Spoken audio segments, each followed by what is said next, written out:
The meeting of the mindless reconvenes. Yeah. Gentlemen, I gathered you here today. Notes. Yeah. I gathered you here today to talk about a few things. The first thing I'd like to talk about, if I can, we don't do introductions here. That's just people read. That's just so you know, we're not slighting anybody. We just don't. Yeah. This is a very unconventional, kind of experience. Oh, I forgot a light. So. Got to fix that. There you go. There you go, man. Got to light him up, man. Yeah. I was wondering what was missing. I know. Something was missing. There's a lot missing, Rocco. Always. So, I want to ask you, gentlemen, about the concept of shame in today's society. Is it something that is even considered anymore? Is it something that is valued from a family experience to a societal experience to the community experience? Is shame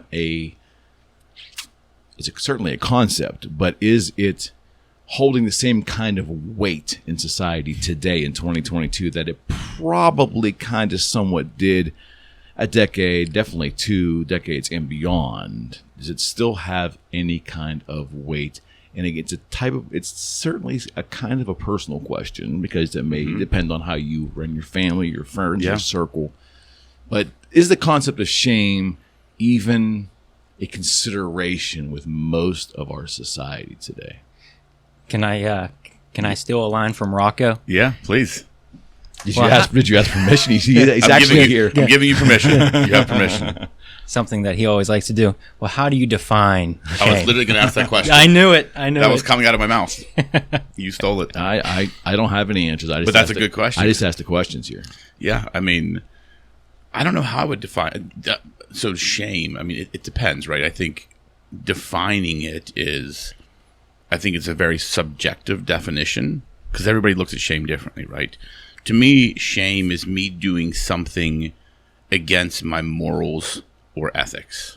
Okay. That would be something that was shameful to me. Okay. Like I have a certain set of principles, and if I do something that is contradictory to those principles, that would cause me shame. So I try and always operate in alignment with my principles, morals, and ethics. Be that right or wrong, or be that my morals may be different than all three of yours sitting at this table. But if I say this is who I am, and then I do something that directly contradicts that, that would cause me to have some level of shame in myself. That's how I would look at it. Does that make sense? Mm-hmm. Mm-hmm. Yeah, this question is really powerful, and we need Brene Brown here to break it down for what shame is for us, right? But the thing that I'm seeing, Eric, is I think one of the challenges we have is people actually don't actually take on the idea that they can ever be shamed themselves, right? Mm-hmm. I think so. There's everyone has gotten to be so self-absorbed, yet we use shame as an offensive weapon, right? I mean, this whole January 6th hearing is one-sided. Whatever side of the fence you're on, I don't care. But it's so one-sided, and it's singular in intention. It's to shame Donald J. Trump, right? And it's working, and so that's how we're using it, and we're using it as an offensive weapon. I think that's what a lot of the wokeness is doing. And then on the other side, they're shaming the woke, but there's the power in shame is there's a certain level of self-evaluation. Like Rocco said, there's a foundation of morals and beliefs, and when you violate that, that's where the shame comes in, and that's what our parents installed at us, at least in my generation, right? Oh, you're not doing this or that. But that we've developed this kind of social zeitgeist where we're all so good with who we are that I can't be shamed. I'm right and everyone else is wrong. Just look at I saw this interesting thing on the news today. They were talking about, there's been a couple of Supreme Court decisions. They want to lose the filibuster, right? Mm-hmm. And there's 2 Democratic senators that aren't going to vote for it, and they're at a deadlock. And the art of actually communicating and getting people to see things your way and give and take, that's been gone. Yeah. And I think it has to do with this really weird relationship with shame we have now. So anyway, that's a long explanation. That's how I see it, though. I do think we need to have a carve out, though, right? Because when you think of shame from our perspective, I think I understand where we're headed with this conversation, but I think that's a dangerous assumption. You do. Yeah. That's a dangerous assumption. You're alone there, I think, probably. But I do. Yeah, because I'm not even sure where we're headed with this discussion. Because if we're defining shame as some sort of humiliation and regret for a particular action, whether it's right or wrong, I think we need to make a carve out, because why in society are there so many people depressed? How are there so many keyboard warriors right now just destroying people? So is one side of the conversation, we don't have as much shame as we need to that feeling. But on the flip side, there's other people on the other side of the aisle there where they're getting destroyed, whether that's internet comments, again, the keyboard warriors. That now you have people feeling shame when they shouldn't be, whether that's feeling about themselves, being depressed, things like that. So that's why I said I think I know where we're trying to focus, but I think that carve out's important. Yeah. Well, and I think to your point, right, it's that victim mentality, right? Like I look at in my mind, shame is truly an internal mechanism, meaning it's a way of self-assessment. If I feel shame, what the fuck did I do? Like, why do I feel this certain shame or this guilt that I would associate it with? That's something internal. People use the intention of shaming someone, like you said, as a weapon, right? So why have we gotten in society to that point? Okay, that's where I'm headed with it. Okay. Again, as with all shows, and he knows very well, I don't profess to have any answers to anything. I just really have a lot of shit. It puzzles me all the time, and that's kind of why we do this. It's the power of it, man. We do this exercise. Yeah. So what I do a lot is think. I'm trying to learn how to think about thinking. That's a whole process. I'm trying to learn how to do that. Yep. That's another exercise. But I think a lot. I ponder a lot. And during one of these recent ponders, I thought about the concept of shame in the following context. So I'm a very historically based person. The way I look at my life is a little odd. I remember everything by years. Years are a big thing with me. Like I can chronologically look back on my life and just those mundane things, but they're all attached to a year. So I looked at the concept of shame in terms of years of my existence on this planet. What changed the concept of shame maybe in society? Right? So like looking at little targets and so forth. Okay. It'll be easier for the three of us, maybe not so much for you, but hear me out. Junior. So I can go back, 3, 4, 5 decades and look at historically what has happened that has altered maybe the social idea of shame.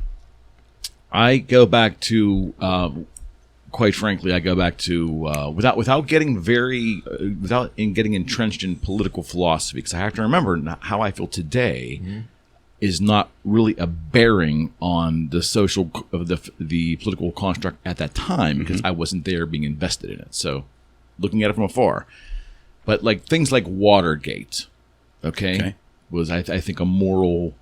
They pick a side of the fence here. Definitely a crime was committed of some kind, but now it's on a national basis and affecting our leadership and all that stuff. People kind of jumped on either side from what I read historically. Not as caustic as today, and nobody fighting for their team like today, but that was a moment there, right? Then, I moved forward a little bit, all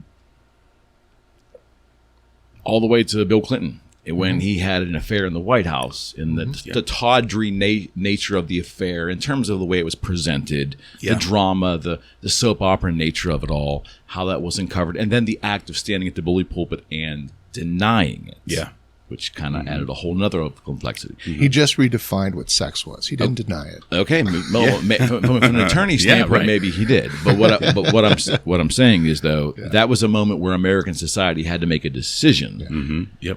Is this still our guy, and is it okay? And did we normalize not extramarital sex, but did we normalize what we expected from our leaders in a private building with a younger person. The whole thing was part of it, right?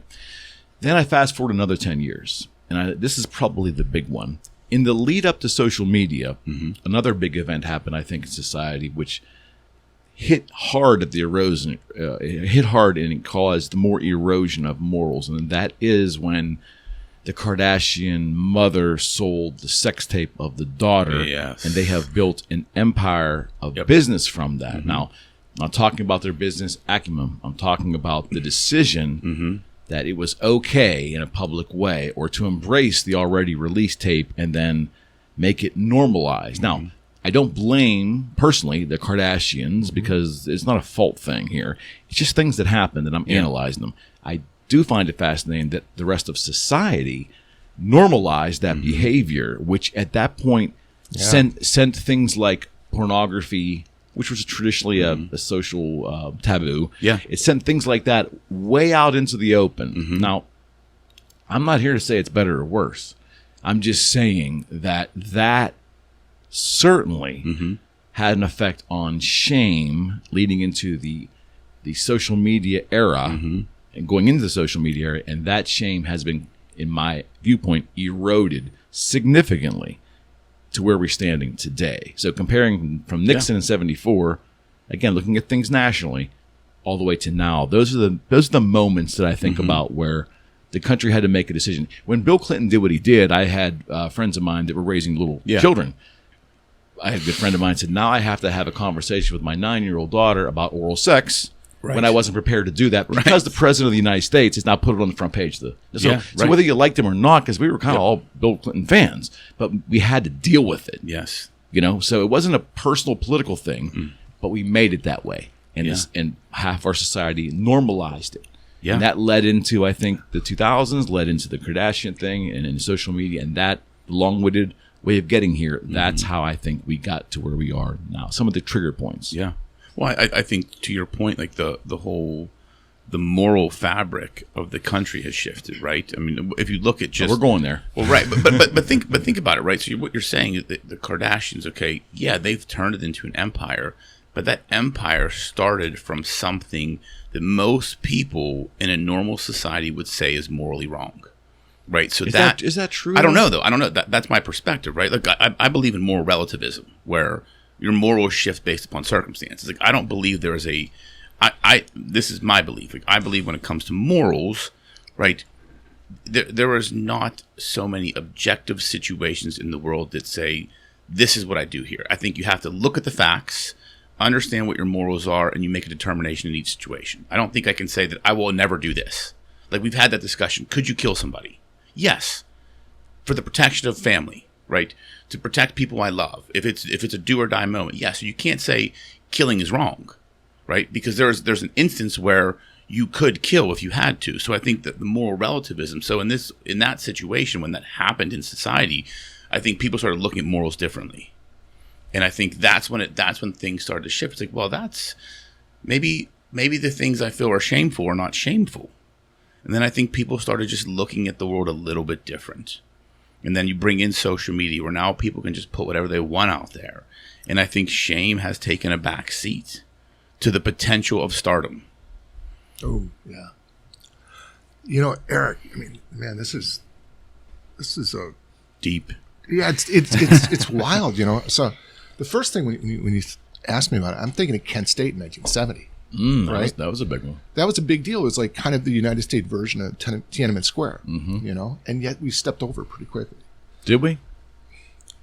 You were there. We kind of did. Well, what happened is the radicalism stopped, you know, but I don't think it just went underground and it shifted. Right.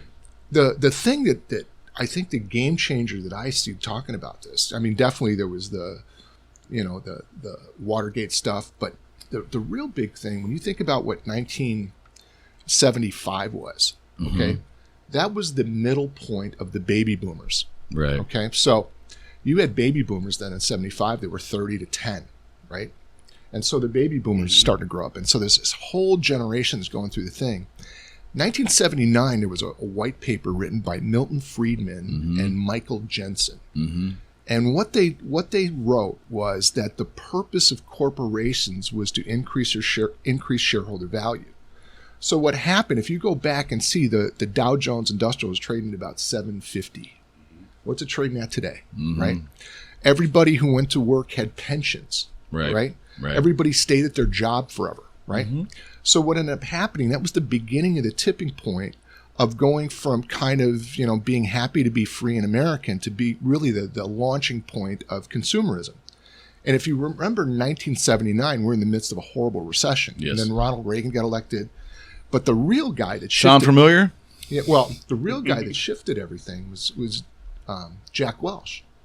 Yeah. And he took over GE. Yep. And he turned GE from being a manufacturing company to being this financially driven organization, one of the biggest banks in the world when he got done, right? Yeah. And so it really changed why we're doing things. And we went to this winning at all costs, and the ends justify the means.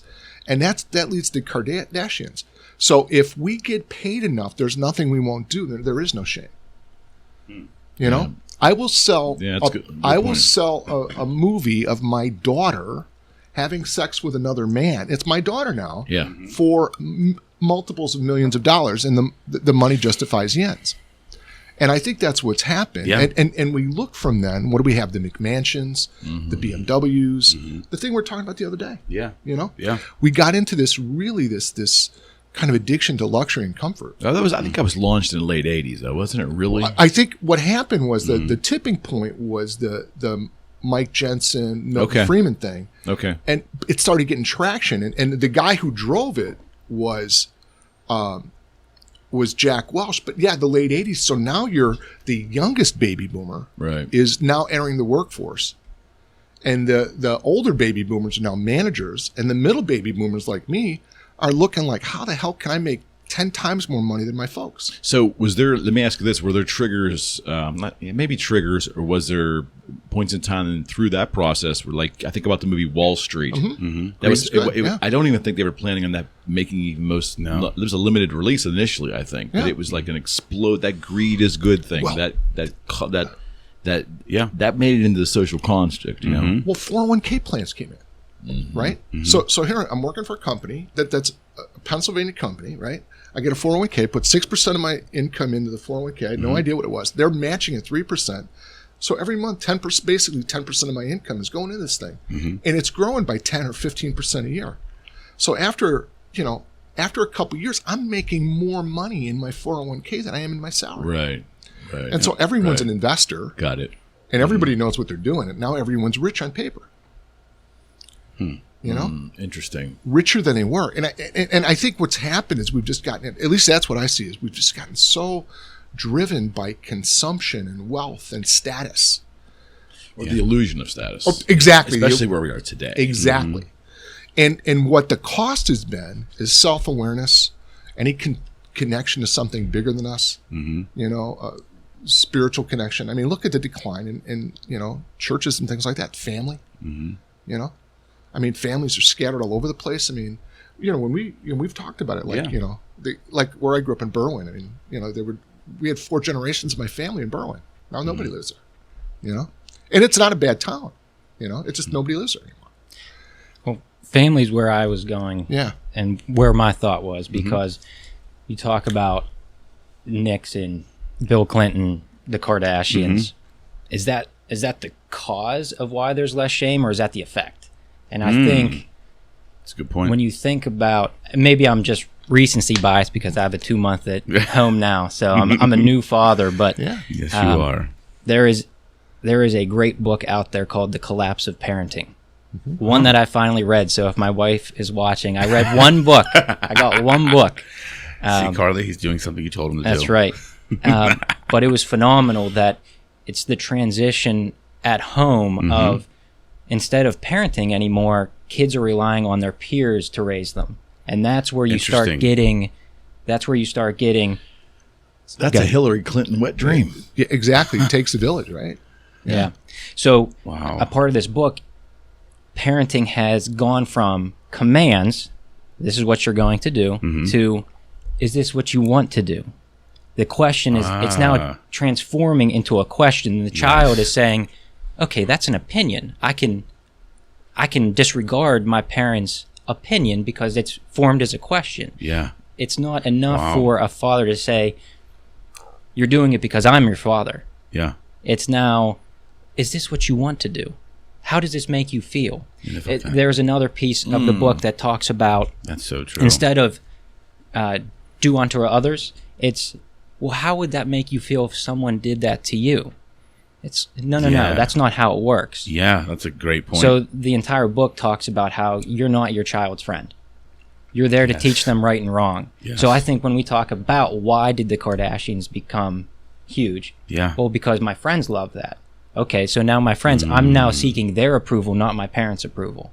Yeah. Again, I think I'm a little recency biased. No, but that's a great point, man. Like, that is so, because that's where I think a lot of these problems stem from, parenting.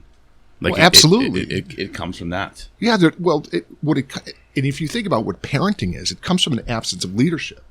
Yeah. And an abdication of responsibility. Mm-hmm. And the thing you're pointing to, Matt, is like, if I have a trigger, I try not to have too many, but the trigger that I have is this idea that some 5-year-old can choose their gender.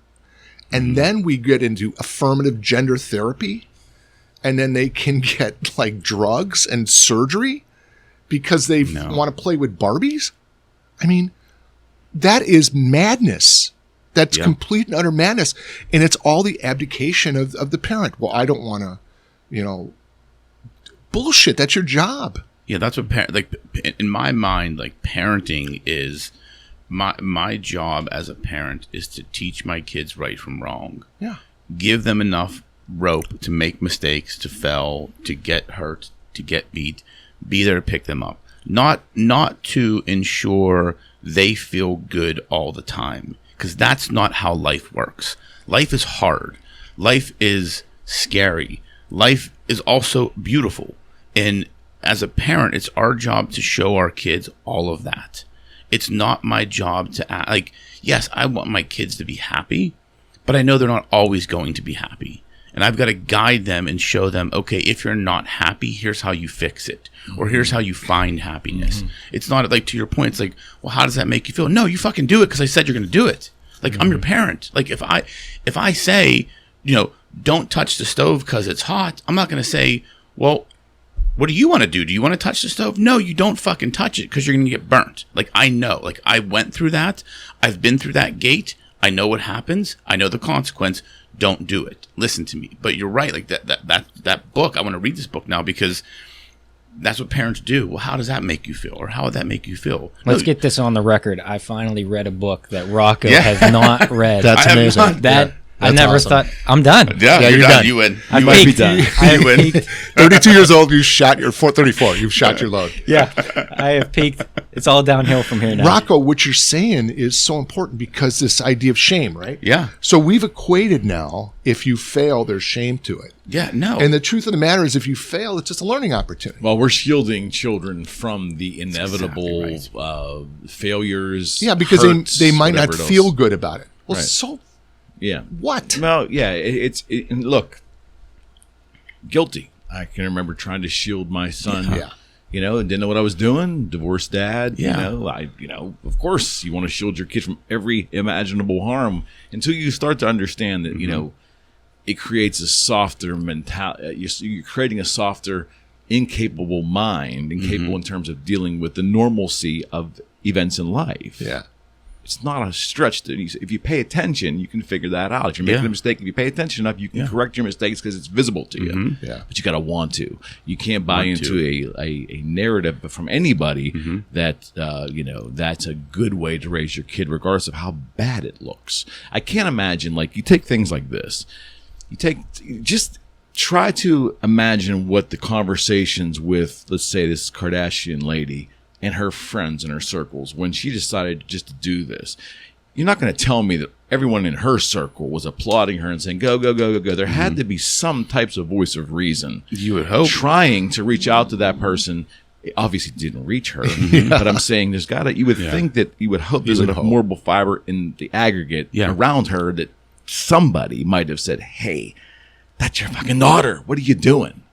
The father had passed away, I think, at that time, I believe. And again, I don't want to examine the Kardashians. I've never even watched the show. Honestly, I know them from seeing them on TV. They trigger me.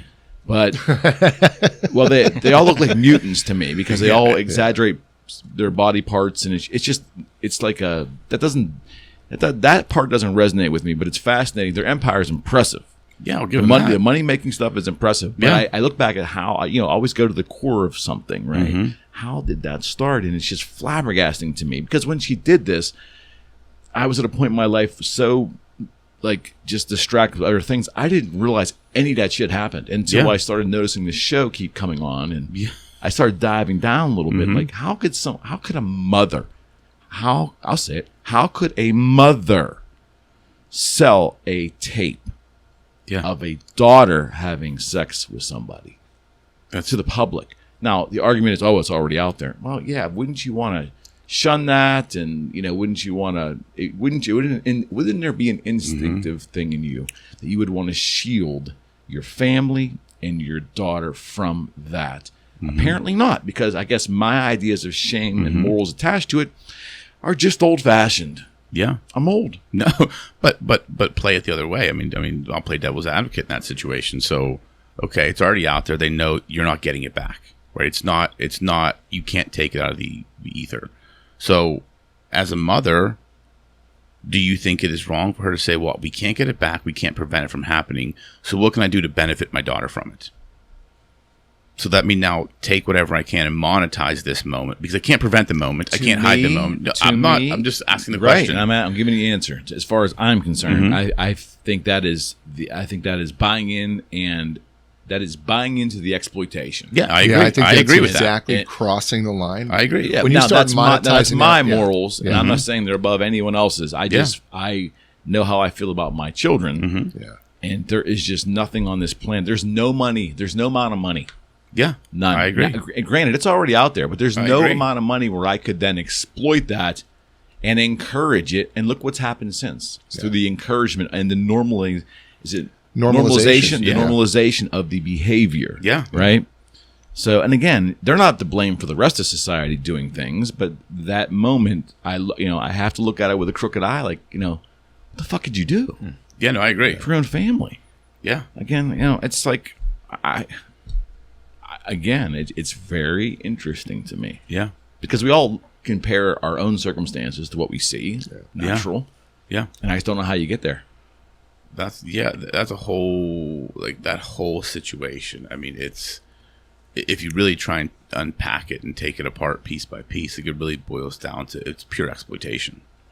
But now we're in an age where that's just like I will, since I started this podcast, I've really taken a look at a broad swath of other podcasts, like things that are out. Like I'm not a hip hop fan. Rap never did anything for me. But I watched some hip hop podcasts now, and some that are really done well. There's a show with a rather famous, I think it's a rapper, Charlemagne the God. Yeah. Yep. Okay. I think he's on there, and a couple other people. Yeah. Most of the people they have on are not in my consciousness. They're either rap artists and so forth. But I watch it for context. And their content is no different than, at times, than what Howard Stern was doing back in the late 90s, early 2000s, especially when he went to Sirius or XM. It's, but they're not intentionally doing it to shock, you see. That's just normalcy now. Yeah, exactly. And the amount of raw content that is out there and accessible to everybody in society, I think that kind of stuff is either reflective that shame has eroded the idea, or the context or the definition of shame has changed. Well, I think that gets back to the thing I was talking about with Milton Friedman and Mike Jensen, right? The only thing that mattered was the measurable output. And if you're measuring it to, financial reward or revenues, right, that becomes the objective standard of which to look for it. And then none of the other stuff matters. So if I've got a business and all that matters is what my share price is, I'm going to do whatever it takes to get the share price. If it means raping the earth, if it means sending all the jobs to, Africa, if it means whatever I need to do to get that share price to come up, to maximize that, that's going to be the thing that drives it. The context, like you said, the context is decisive. And that was a contextual shift when it became about just making money, and it went across the board everywhere because it impacted all of us, you know? And I think that's what happened. So that's part of the decline where we just look at, well, you know, if we make enough money, I could justify anything, you know? Yep. Young man, I can see the wheels turning over there. Well, we're talking about this erosion. But the moral erosion? Yeah. Okay. What's the road back? Is there a road back? Well, absolutely. There's always a road back. And what is that road look like? The question would be, there are people in society that would say the question is back to what? Back to where? Right. Yeah, that's the question. Well, where especially if you're raised Woodstock. But no, I think the Roaring 20s. I don't know. No. I think one of the great things that's happened in the last 2 years is it's peeled back all the layering, and we're actually operating in a pretty raw time, like you said, with the podcasts and stuff. So you can actually see what's going on if you really care. And I think, you know, Matt, you guys are part of something that is actually the road back. You are living and building and breathing an organization that's purpose driven. Yeah, you use the numbers to measure the journey, but the numbers don't. You guys never do anything because of the numbers. You do things because it's cool, it's fun, it's important, it's who you are, it's an expression of who you are. Yeah.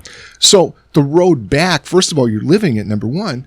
But number two is to do things the way the Cozza Law Group's doing it. And it's not practice law. It's like run businesses that way. I mean, this guy here is out to disrupt the legal institutions. Why? Because they've gotten stale. And so he sees a better way. And it's following that purpose. And that purpose is driven from within. It's a vision that he owns, and it's a vision you now own. And so I think that's the road back. And we're kind of in this place where I'm really super optimistic and super hopeful because, you know, I got a handful of clients and they're all kind of doing the same thing. And it's really cool to be with them. And the question becomes the challenges, and you run into it all the time, is how do I continue living my purpose when the environment is such that it doesn't support that? You know, well, fuck the environment, quite honestly. I mean, really. Yeah. And like we said, you know, every incremental move forward requires more energy because there's more resistance, right? Yeah. But that's what's going on. That's the road back. And you're doing it here with your thing. You know, you're following your purpose. You're following your heart. You're following your soul. Look at this place. Yeah. This is the road back, you know, and it's being true, but it also takes more, you know, like we've said a million times, it takes more responsibility. But with responsibility comes freedom. And that's the opportunity, man. That's what's so cool. I think so. Yeah. I think, yeah. I think the other thing too is that we are a nation of followers. Now, to become this way because it's just easier? Is it a component of human laziness involved in that? Are we dumbing down creativity? Does the laziness automatically dumb down creativity? I don't know, but it seems like it's ebbs and flows, man. Like, what do you mean? Well, it comes and it goes. You know, we're at a time now where I think we're at the precipice of like new creativity. You know, when you look at like the early 90s, late 80s, that was a big bust of creativity with the internet and with all the technology and stuff like that. Then we rode it up, right? And then the 2000 thing happened and there was a crash. And then we really we scrambled. And then we had 2001, which everybody got fucked up and freaked out from. You know, like, you know, we start questioning ourselves. Is America great or not? And so we went through this whole period. We've gone through this whole maybe 20-year period of really questioning. Of like, who are we, what are we doing, you know? And now I think we're starting to, you know, it's all gotten blown up, and now we can just see, and there's going to be this period of time, I believe, where, you know, people are just going to start picking their lanes. And that's why we're so fragmented culturally, because there's no leadership, there's no right way yet that's been defined. But I think there is. It's just you got to find them, you know, and it's guys like Rocco and Matt and there's a lot of people out there. Yeah. And I think that's where it's going to come from, like it did in the 80s. You know, we were in a shit show in 1980, and America got its shit together, and what drove it were small businesses. And I think we're coming back to that. You can make the argument that the country, for hook or crook, embraced capitalism. Exactly. In the early 80s, as opposed to going through a period of time of uncertainty. And I think there was looking back at it historically, again, just in my opinion, I think we were in this kind of like bad post Vietnam War phase, right? Emotionally as a country, which I think for hook or crook, the Reagan era brought capitalism in to replace some of the doldrums, and people got entrenched in it. Right. I think, and I think that's what Trump was attempting to do, but he didn't have the character that like a Reagan had, and he spent way too much of his time trying to offend half the population, but I think there were a lot of ideas he had that were starting to build upon, kind of to go the same thing, and then there was the pushback against him because he was, as a dear friend of mine calls him, somewhat odious. Well, the whole shame conversation can certainly go in his direction too, because he appears to be a person that does not have the capacity to be shamed, and he shames others all the time. Yeah, so he uses it as a weapon. Yeah, I mean that's. Yeah, I mean, that's. And I don't want to go down. No, that's Trump okay. That's okay. You were going to say something there? No. I was letting that one go. You letting that? To go back to Matt's point about the road back, I think the road back in this country is we don't need to put our big boy pants on and start doing the shit we need to do. Yeah. Like we need to stop getting offended by things. We need to stop like finding things to be the victim of. Yeah. And just, if you want to change, then fucking change. Like, if you want something different, if you want a different result, do something different. I've gotten to the point in my life, I'm going to be 45 this year. Like I keep saying, it's my halfway point, right? And it's made me do this. My halfway. I don't know what kind of time frame. I'm just saying in general. So okay, I'm done. Why don't we just have a few minutes? No, you're good. I'm going to 120, buddy. You're in the fourth quarter. You're in the fourth quarter. I'm it's halftime. All I'm saying is, fantastic. But here's the thing. Where's Peyton Manning when I need him? It made me start assessing and looking at things differently, and thinking to myself, okay, I know so many people that all they do is like, I don't have this or I don't have this, but they won't change the way they operate. Like I've looked at, if I go back and just look back at my career and my life, I was just willing to do what had to be done. I didn't necessarily know what it was at the time. I just said, I don't have what I want right now, so I can't keep doing what I'm doing. And I had to start changing things and looking at the world differently, asking different questions. And as you do that, I think that's when you see opportunity. That's when you change. That's when that shame goes away. Like a lot of the shit we're talking about is people just get very comfortable in where they are, but like to complain and like to blame someone else for the position they're in, but are not willing to do what it actually fucking takes to get what they want. Because it's not a complicated thing. To be successful in this country or to live a good, decent life, it's not complicated. It's hard. It's difficult. It takes work and it takes some sort of grittiness. Most people aren't willing to do it. And that's what we have to get this country back to. Quit fucking being offended. Just, if you don't like where you are, do something different. If you're not going to do something different, then shut the fuck up. That's how I look at it. That's my rant for the day. No, I think it's one of five probably. Well, what's so cool about it, Rocco, is basically what you're pointing to is get out there, get some on you, and if you get knocked on your ass, get back up. Yes, it's so hard for a generation of children though, that have not been permitted. To make mistakes, permitted to fail, permitted to try things, so that to find out if they can handle failure. I mean, it goes back to parenting. Yeah, it is. It's all about the parenting because it's a negotiation. It's no. Yeah, it's not. It's not. You're not getting dessert until you eat all of your broccoli. It's if you eat 2 pieces. If you can just get to 2 pieces, then you can have your ice cream. It's always a negotiation. In the dental office. Fuck, that's right. In the dental office, my wife always says, parents time and time again will negotiate with their kids, saying, if you can just get in the seat and sit there for 10 minutes, I'll get you the toy that you've been asking for. So how can you expect people to take the harder road when from at the very onset they've been negotiated with to get the easier path? So now it's let's just complain and I'll get my way eventually. So this is a little off subject, but I feel compelled to tell you this. What I noticed over the weekend was something kind of like really interesting. Okay. I felt really great about it, but that's probably parochial to me. But what I observed was the following. Grew up in a very, very humble, very ethnic Italian area here, a little middle town off western Pennsylvania. Very heavily Italian population. I was a product of an Italian one side and an Irish on the other side. So different ideas of parenting on both sides. One father came from money, mother did not. Reason I give you that background is what I have noticed as my counterparts from my era grew up in these very strict Italian families. It's incredible how much love and loyalty, openly and reverence they have toward their parents and their grandparents. It's interesting how the stricter the parent was, as long as love was the forefront, but they're the stricter, it seemed like that created adults who had a greater, more open love for those parents. Whereas, again, there's no absolutes. I'm just spitting out observation, right?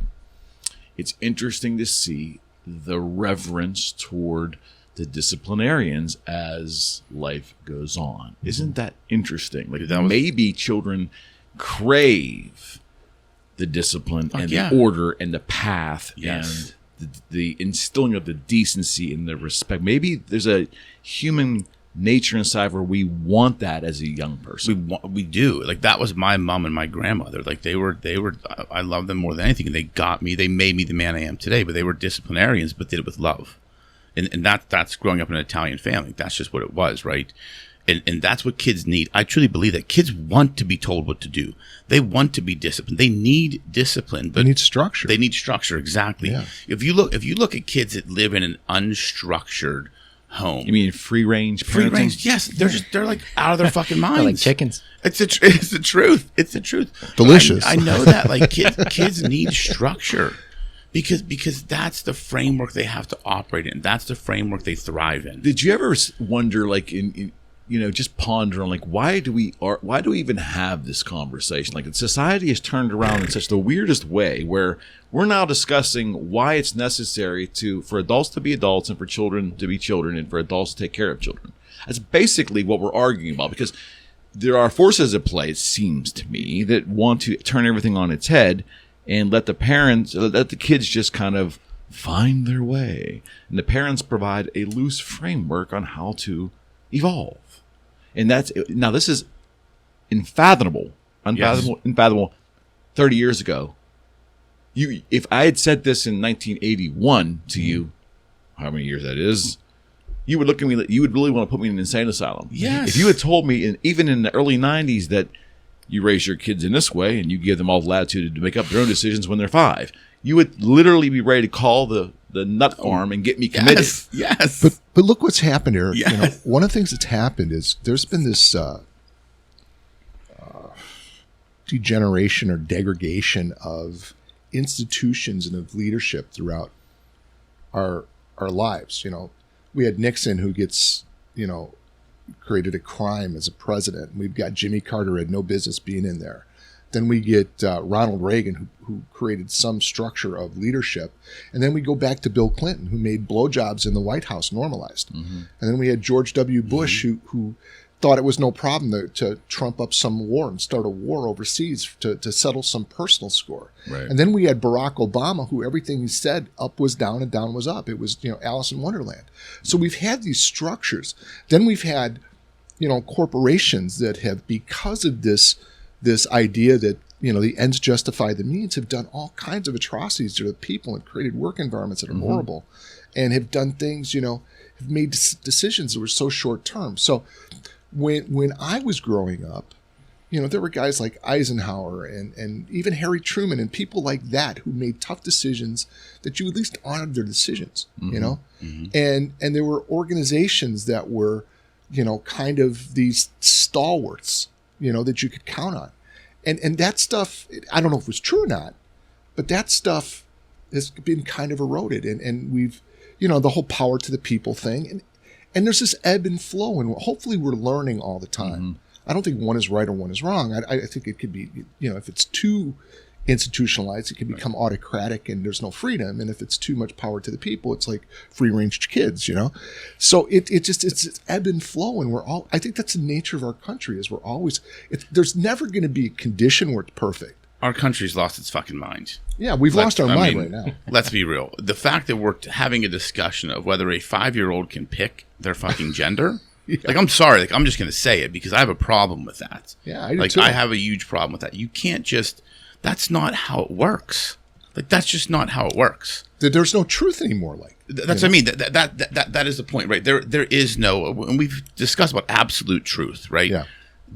Certain things, I believe, there are few, but there are some absolute truths in this world. Mm-hmm. And the fact that we're now saying, well, just decide what you want to be. Nope. There's a thing called fucking science, and it kind of tells you something. And the fact that we're having these discussions, I feel like we've collectively lost our mind as a country. I saw a thing on MSNBC. We have to get back to it. They were talking about a pregnant person. Mm-hmm. The fact of the matter, the Supreme Court justice now can't define what a woman is, and we have pregnant people. We've lost our mind. We've lost our mind. Did you have your period recently, so you're not pregnant? Yeah, I mean, we've lost our minds. I mean, we truly have. Mike, you talked about ebbs and flows. I think the big difference about where we're headed is the continued immediate access. So parents in the 80s, 90s didn't have to deal with all of these external forces.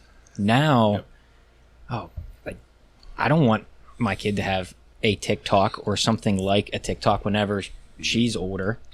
And because how do you fight that? Yeah.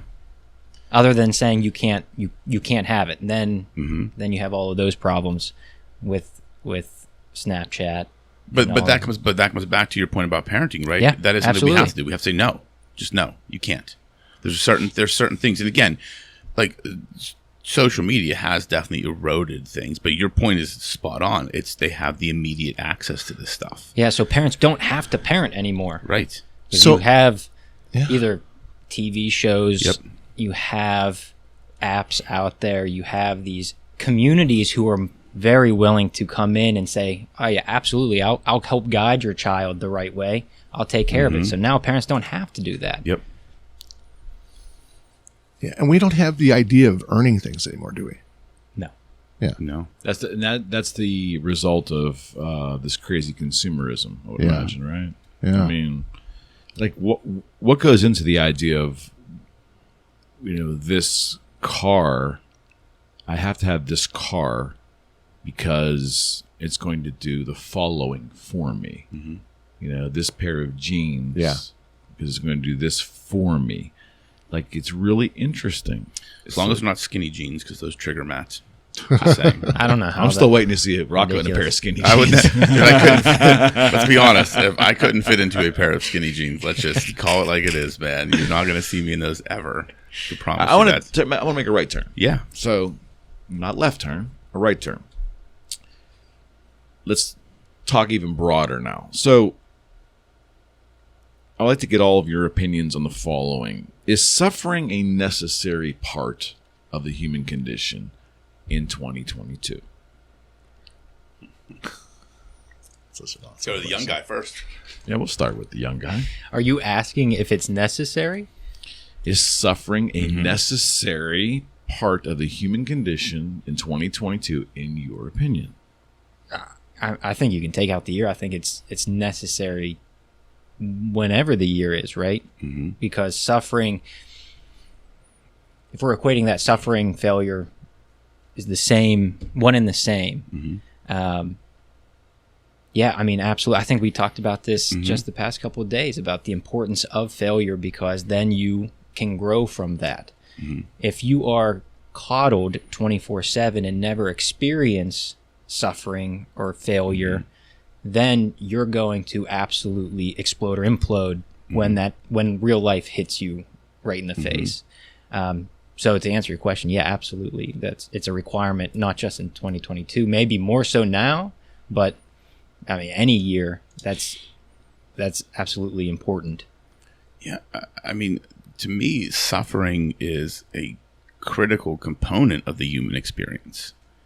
Because one, it's how do you know you're alive?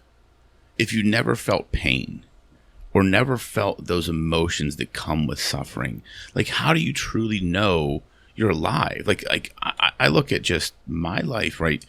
The biggest, the times I suffered the most, I got the most growth from. I experienced the most. I felt the most. I understood the human condition at such a deeper level by going through some sort of suffering or failure or negative situation or experience. So I think it's an absolute necessity. I think in today's day and age, people avoid it like the fucking plague. Yeah. They want Participation comfort. trophies. Yes. I think it's so important to train or build for something where you have to put it all on the line and there's a win or a loss. There's no participation trophy column. There's a win or a loss. So you're going to spend time, energy, sweat, blood, tears, all of that, all to put it on the line. And it's either you're going to win or you're going to lose. Yeah. But we have changed that. We've added a column. And that's good job. You did it. Yeah. Did what? Yeah, exactly. What the fuck did you do? Like, showed up, cool, but you didn't do anything. Like that, and that's the problem. And that's why I believe, I mean, your question's a great question. It's an absolute necessity, and to Matt's point, in any year. But I think in today's day and age, people avoid it. People avoid suffering in any way they can.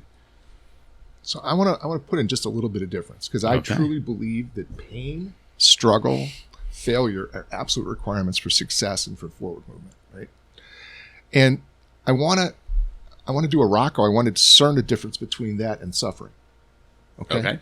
So there's pain, struggle, failure. Right? Okay. That's required. That's like busting on your ass, knocking down and getting back up, right? Okay. Suffering is the being victimized by it. Okay. Okay. And so I think suffering is optional. Pain, struggle, failure is required. Right. Okay. And so the suffering is the woe is me, the all the bullshit that's been going on, all the suffering. Yes. You know what? Here's what suffering is. It's the 55-year-old woman who's all fucked up because of this Roe versus Wade decision, right? Yeah. Because she can't get an abortion, although she's been menopausal for 7 years. Right. Like there's no chance in hell she's ever going to need one. Right? Yeah. Right. But she's all butthurt by it. Yeah. Right. Like what the fuck? You know. And yes, there's the whole political thing and removal of rights, and that's a whole thing. But they're making it so personal and suffering, as opposed to looking objectively and how do you address this now in a functional way, versus going to the emotional suffering. Woe is me. Let me put ash on me and like walk around like the perpetual victim. Yeah, I do agree with that. Like I do think suffering is. I don't think that is a necessity. Now, when you explain it that way, like I get it, because suffering is the emotional. I was raised Catholic, right? I mean, but it's true. It's the emotional connection or the victimization you put with the pain and struggle you have to go through. Because yes, pain, struggle, failure. To be successful in life, you have to go through. You got to scrape your knees, man. You absolutely have to. That's how you grow. But yes, to your point, like now I understand that differently. Yeah. Like suffering's not a necessity, because suffering, in the way you just described it, it rings true to me. It's victimizing the situation. Like you become the victim because of the pain and the struggle. Like the pain and struggle is part of the process. It's how you look at it is when you decide whether you are suffering or not. Like I've never looked at, so I went through pain and struggle and hurt and, regret and different things, but I've never one time in my life said, woe is me. Like not one time in my life have I ever said, I'm the victim. Like, I believe my actions have consequences, and I accept the consequences of my action, be it right or wrong. And it's the suffering is if I would say, oh, like, poor me. No, not fucking poor me. Like, that's just not how I'm built. And I think. Do you know where you get the closest to suffering? Where? When you have those what the fuck moments. Yeah. Yeah. I have many of those. I have many what the fuck moments. But no, what it is, it's powerful though. You go, what the fuck? Yeah. Yes. And you're like, oh my God, Yeah, you're right. And you'll be unclear for a moment, and then there's a pathway. That's exactly about right. That's about as close, I think, as having an empowered relationship to suffering can be. Is you got to have that what the fuck moment of like, oh my God, I didn't see this coming. Yeah. And now but what that is, what's so cool about that becomes a choice point. Like you want to embrace those what the fuck moments because you can actually choose again. Because that's where real freedom comes in. But typically when I think of suffering, it's like, oh, I have no control over anything. I'm victimized to this. I'm locked into this, And Eric, the thing that I found so powerful is I've known people that have serious forms of cancer or Parkinson's disease or stuff like that. They don't suffer. Now they're sick, they're struggling, there's pain, but they're not suffering. They're empowered every day. They take on life fully. I had a friend who had ALS. She didn't suffer a freaking day. She died, and she was infirmed, and she was wheelchair bound for a while, but she got the beauty of life every day. So, I'm sorry, did I interrupt you? No. Okay. I was wanting to get your thoughts. I don't want to. No. I want to throw something else into the mix. So,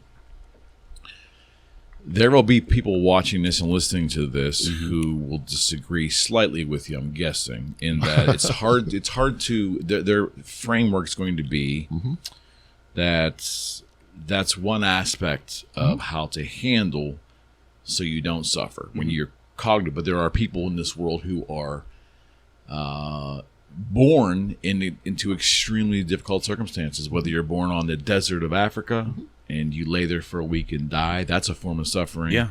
Someone that's born completely, mentally and physically challenged in a way that there's the things that they cannot control. And that's another form of suffering. And I think what we've done is, whether it's been through religion, whether it's been through whatever vehicle we've used, we throw the concept of suffering into a bowl and a pot, and everything goes in there. I think, and that's where I think that not a clear definition of that word, which I think is caused by religion in general, because especially a Catholic religion talks suffering is part of the experience. The society does not understand what that word actually means, because here we are using it today about something that you can control, because that's your ultimate state if you don't deal with your problems effectively. Yeah, it's perspective. I mean, did you read the book Man's Search for Meaning?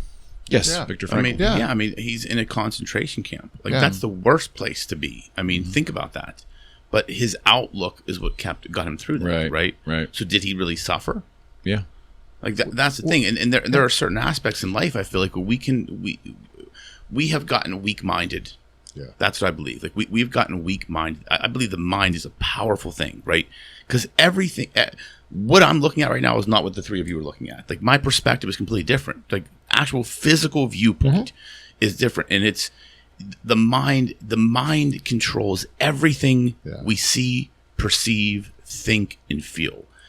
We've just gotten weak-minded in this country, where we don't utilize our mind the way we should. And I think from us, it's easier to feel suffering than to process it differently, than to think at a deeper level and understand things at a deeper level. It's just easier to take the path of least resistance and say, woe is me. Rocco, building on that, one of the things that's gone on that I've seen, it just blows me away, is this idea of fairness, right? Sure. Oh, that's not fair. And where's fairness created? Well, fairness is created by the rule book, by someone outside of you, right? Yeah, right. And, there's a guy in Chicago who's the broadcaster for the White Sox. His name is Jason Benetti. And if you guys haven't heard of him, you will, because he works for ESPN. He works for all the big broadcasting things. He does games. The guy's got CP, and he was born with it. So he's he would be put under the category of disabled. The guy's living one of the greatest lives in the history of mankind. Right.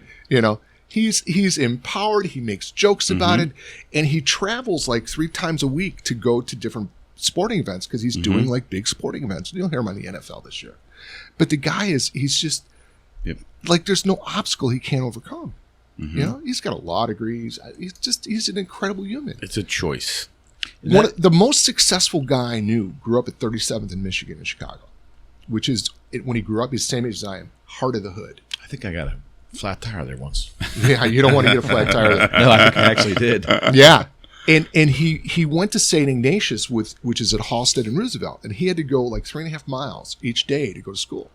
And he had to go through ganglands, and the stories are unbelievable. And he's absolutely the most successful guy I know. He's had several incredible businesses, and he grew up in the hood, and he's smarter than average. But he overcame these obstacles, and every time he gets stuck, he thinks back in the day, how would I handle this? The overcoming these obstacles, these opportunities to suffer, are really the access points for us to learn and develop and really get the gifts that we're born with. It's true. So, yeah. So, I mean, that's why this guy over here is so successful. Everything he learned in Newcastle, he applies today. Yeah, it's true. I don't have the time, but I just fucking do it. What's that? Your public school was probably a lot like mine. Yeah, it's exactly right. Young man? I mean, what Rocco was saying about, all about mindset, and we're becoming weak-minded. What is the quote out there about man has 2 lives, and the second one begins when he realizes he only has 1 life? Yeah, that's so true. And I think once you get to that point, and realize you got to embrace and take each day, not glass half empty or just an empty glass altogether, but make the most out of what you have. Yeah. Man, I think your story about, the whole process of like going through the whole Cozza Law Group and your journey, I think that's a story and a message that needs to be out there and let people know, like all the gates you went through and all the the decision points you made and the way you chose it and what was driving the whole thing. I think that because that's really speaking to the whole thing, that we're talking about here today, is you've kind of lived that journey, and it's inspiring minimally, Well, I don't know if it's it's an inspiring journey, but it is a journey. No, it actually is inspiring because because it's the road. It's not the road that most people would have taken, including the part about your bride, crying for 2 weeks.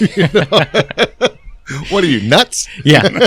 When I decided to make the jump to join the Cozza Law Group. Yeah. I cry every time he comes.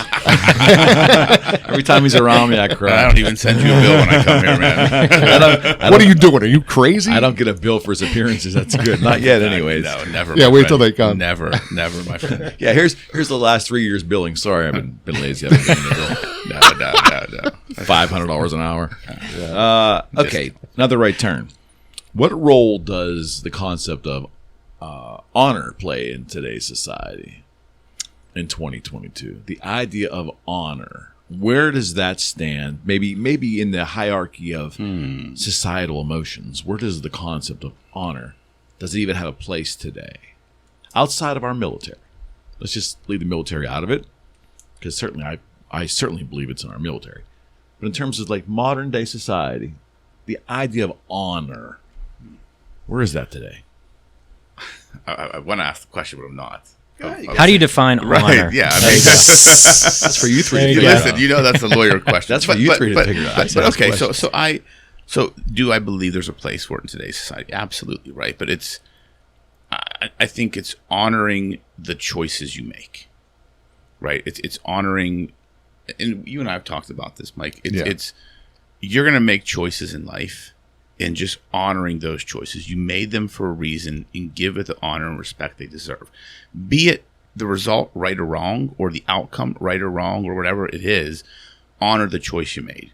And I think too many people don't do that. They don't honor the choices they make, the decisions they make, or the actions they take. And I think that's where we need to bring honor back into society.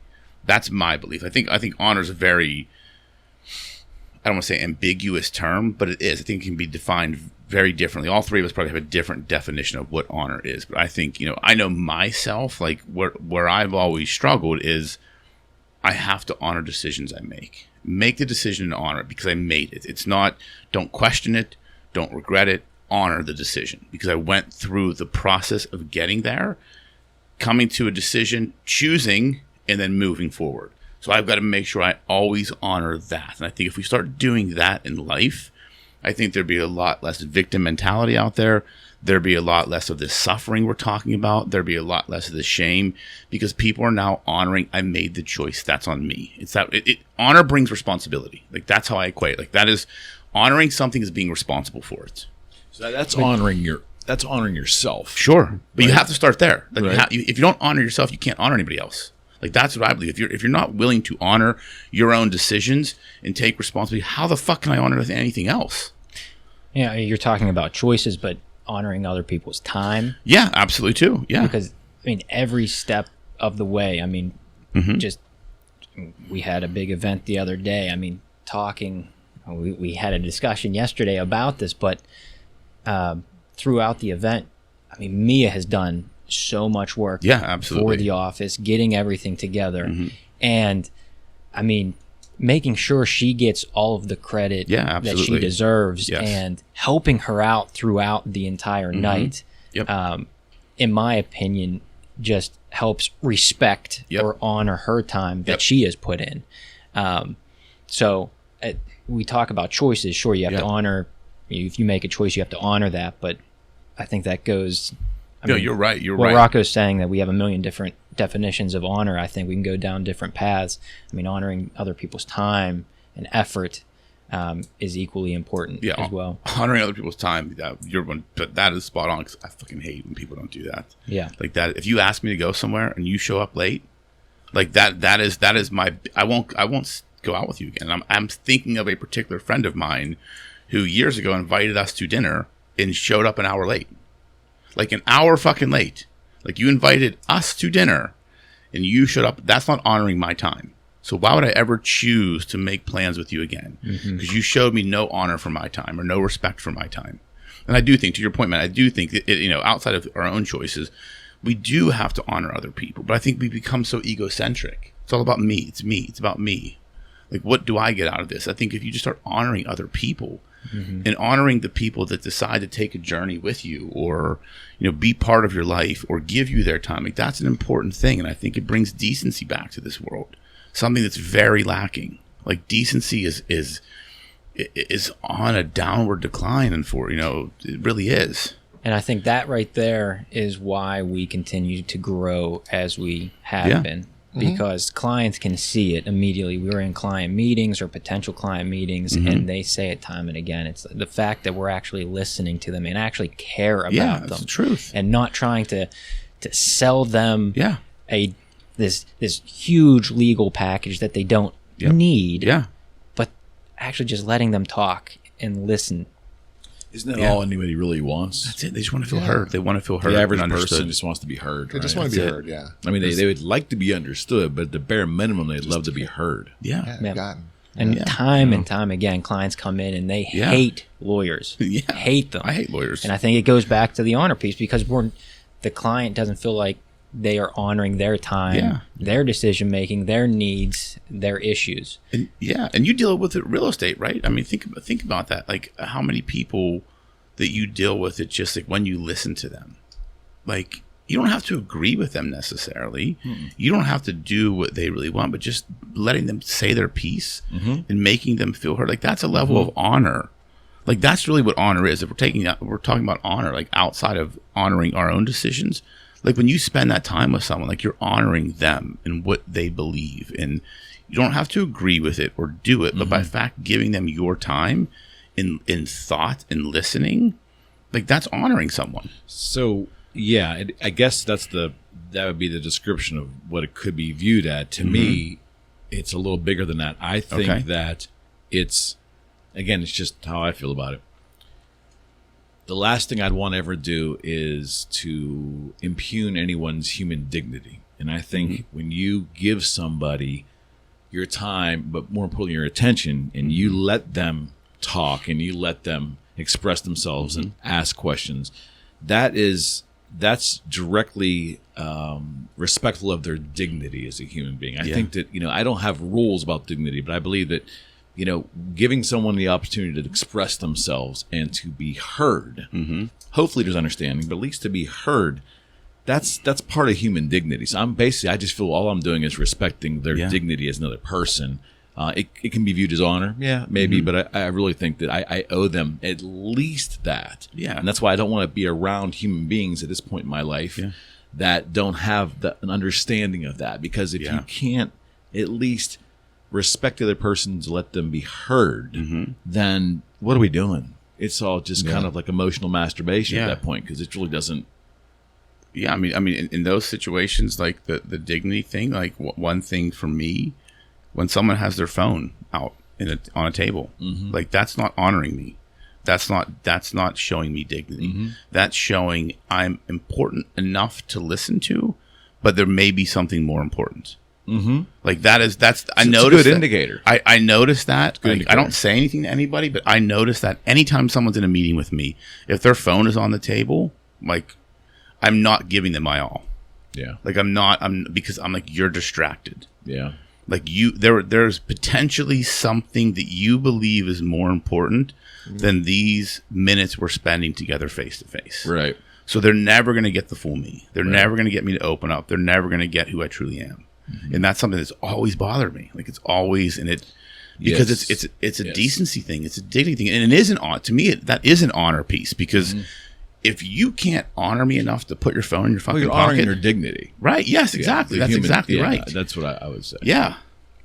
Yeah. You know, as you guys are talking about it, you know, honor, for me, what it is, it's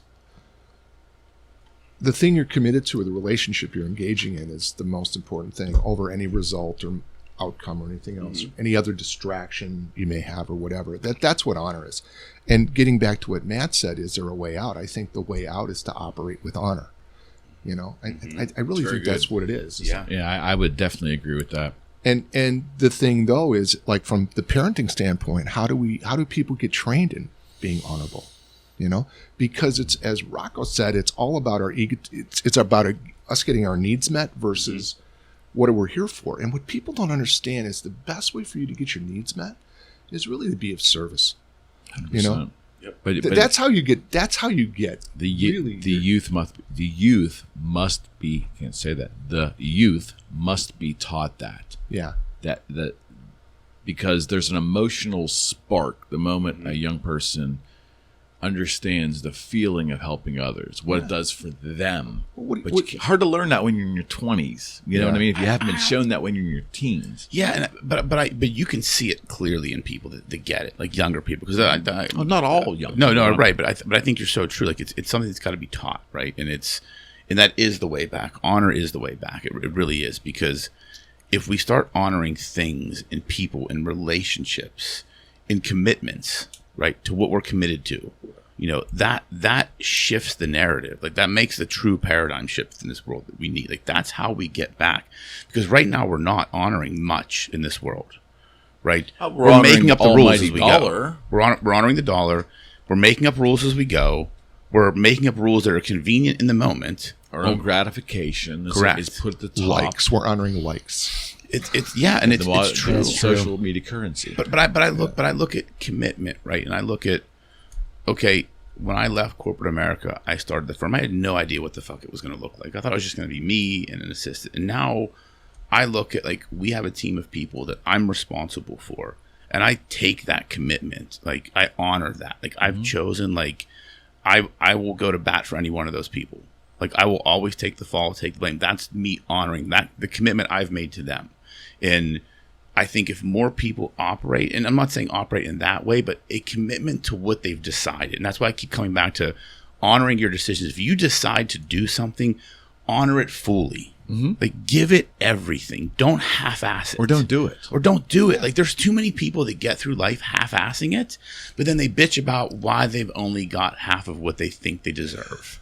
It's like, well, let's do the fucking math. Like, half-assing it will get you half the results. And it's truly like, we need to get back to a place as people just honoring the path we've chose, the relationships we've chosen to embrace. If something isn't working, then you change it, right?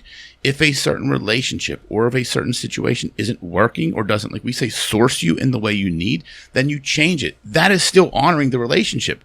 That is finding honesty in the if something isn't, if something is broken, if a relationship is broken or a situation is broken, I honor that by fixing it or removing it.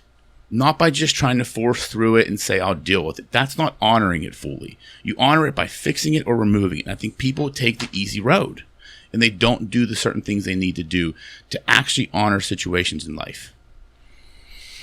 Sorry, that was a rabbit hole. A lot of times, though, I mean, you're bringing up commitment quite a bit Yeah. in that conversation, and talking about the need to either fix it or remove it. A lot of times removing it is the easy road. That it's not Absolutely.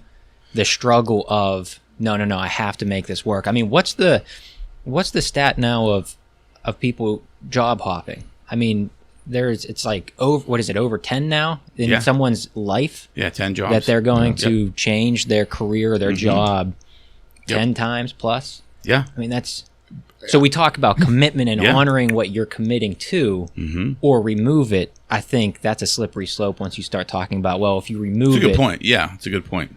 So I think there's a thing when you remove it, there's ways to do it. You can just bolt out and say, peace out, bitches, right? And leave it in the condition you found it, right? Or left it. Yeah. Or you can actually complete it. And I think what Rocco's talking about is like just really completing it honorably. Yeah. You know, completing the contract and moving on, right? Completing the relationship and honoring all the people in the relationship.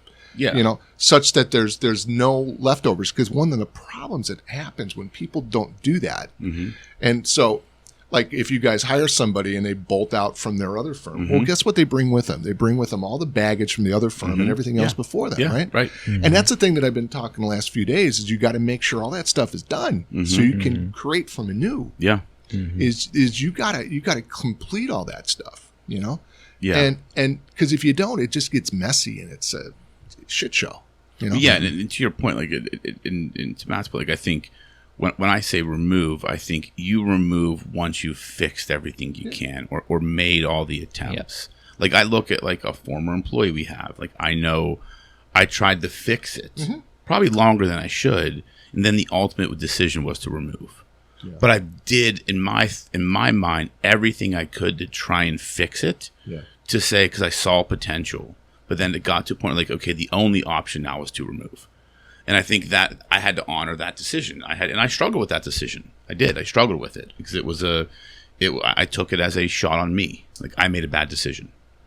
But I think if we come back, because honor's an interesting topic. It really is. And I think it's an important topic and it's a powerful topic. And I don't think many people in this world understand honor anymore. Yeah. No, I don't think so. And I think that's another thing that you either kind of grow up with it, some reverence toward the concept, maybe, you know. But if you don't, you know, I don't blame anyone today in today's world that doesn't have a grasp of it. Because again, if you're not shown that right when you're younger in your experience, do you think people can learn it? Do you think honor is something that can be learned at a later stage in life? I'm a big fan of humans. Yeah. They can learn things. They can learn things, but I like people. I don't. But do I think it's? I used to always think that I didn't have the belief that most people will evolve as they go, and then I realized that if you pay attention, and a lot of people are paying attention, that's how we learn and change and grow. And I look back on my life and some of the things that I wasn't shown as a child that I figured out as I went along. You know, and you learn from things you encounter, and you really. You know, like I never had anybody tell me how to work on my communication. Right. I just realized right away that, if I make people smile, if I smile at them, I listen to them instead of talking. I'm still working on that. But if I really listen to them and let them have that dignity of expression, that dignity to be heard, that things generally work out for me. You know, generally will work out for me. Life will generally, work out for me.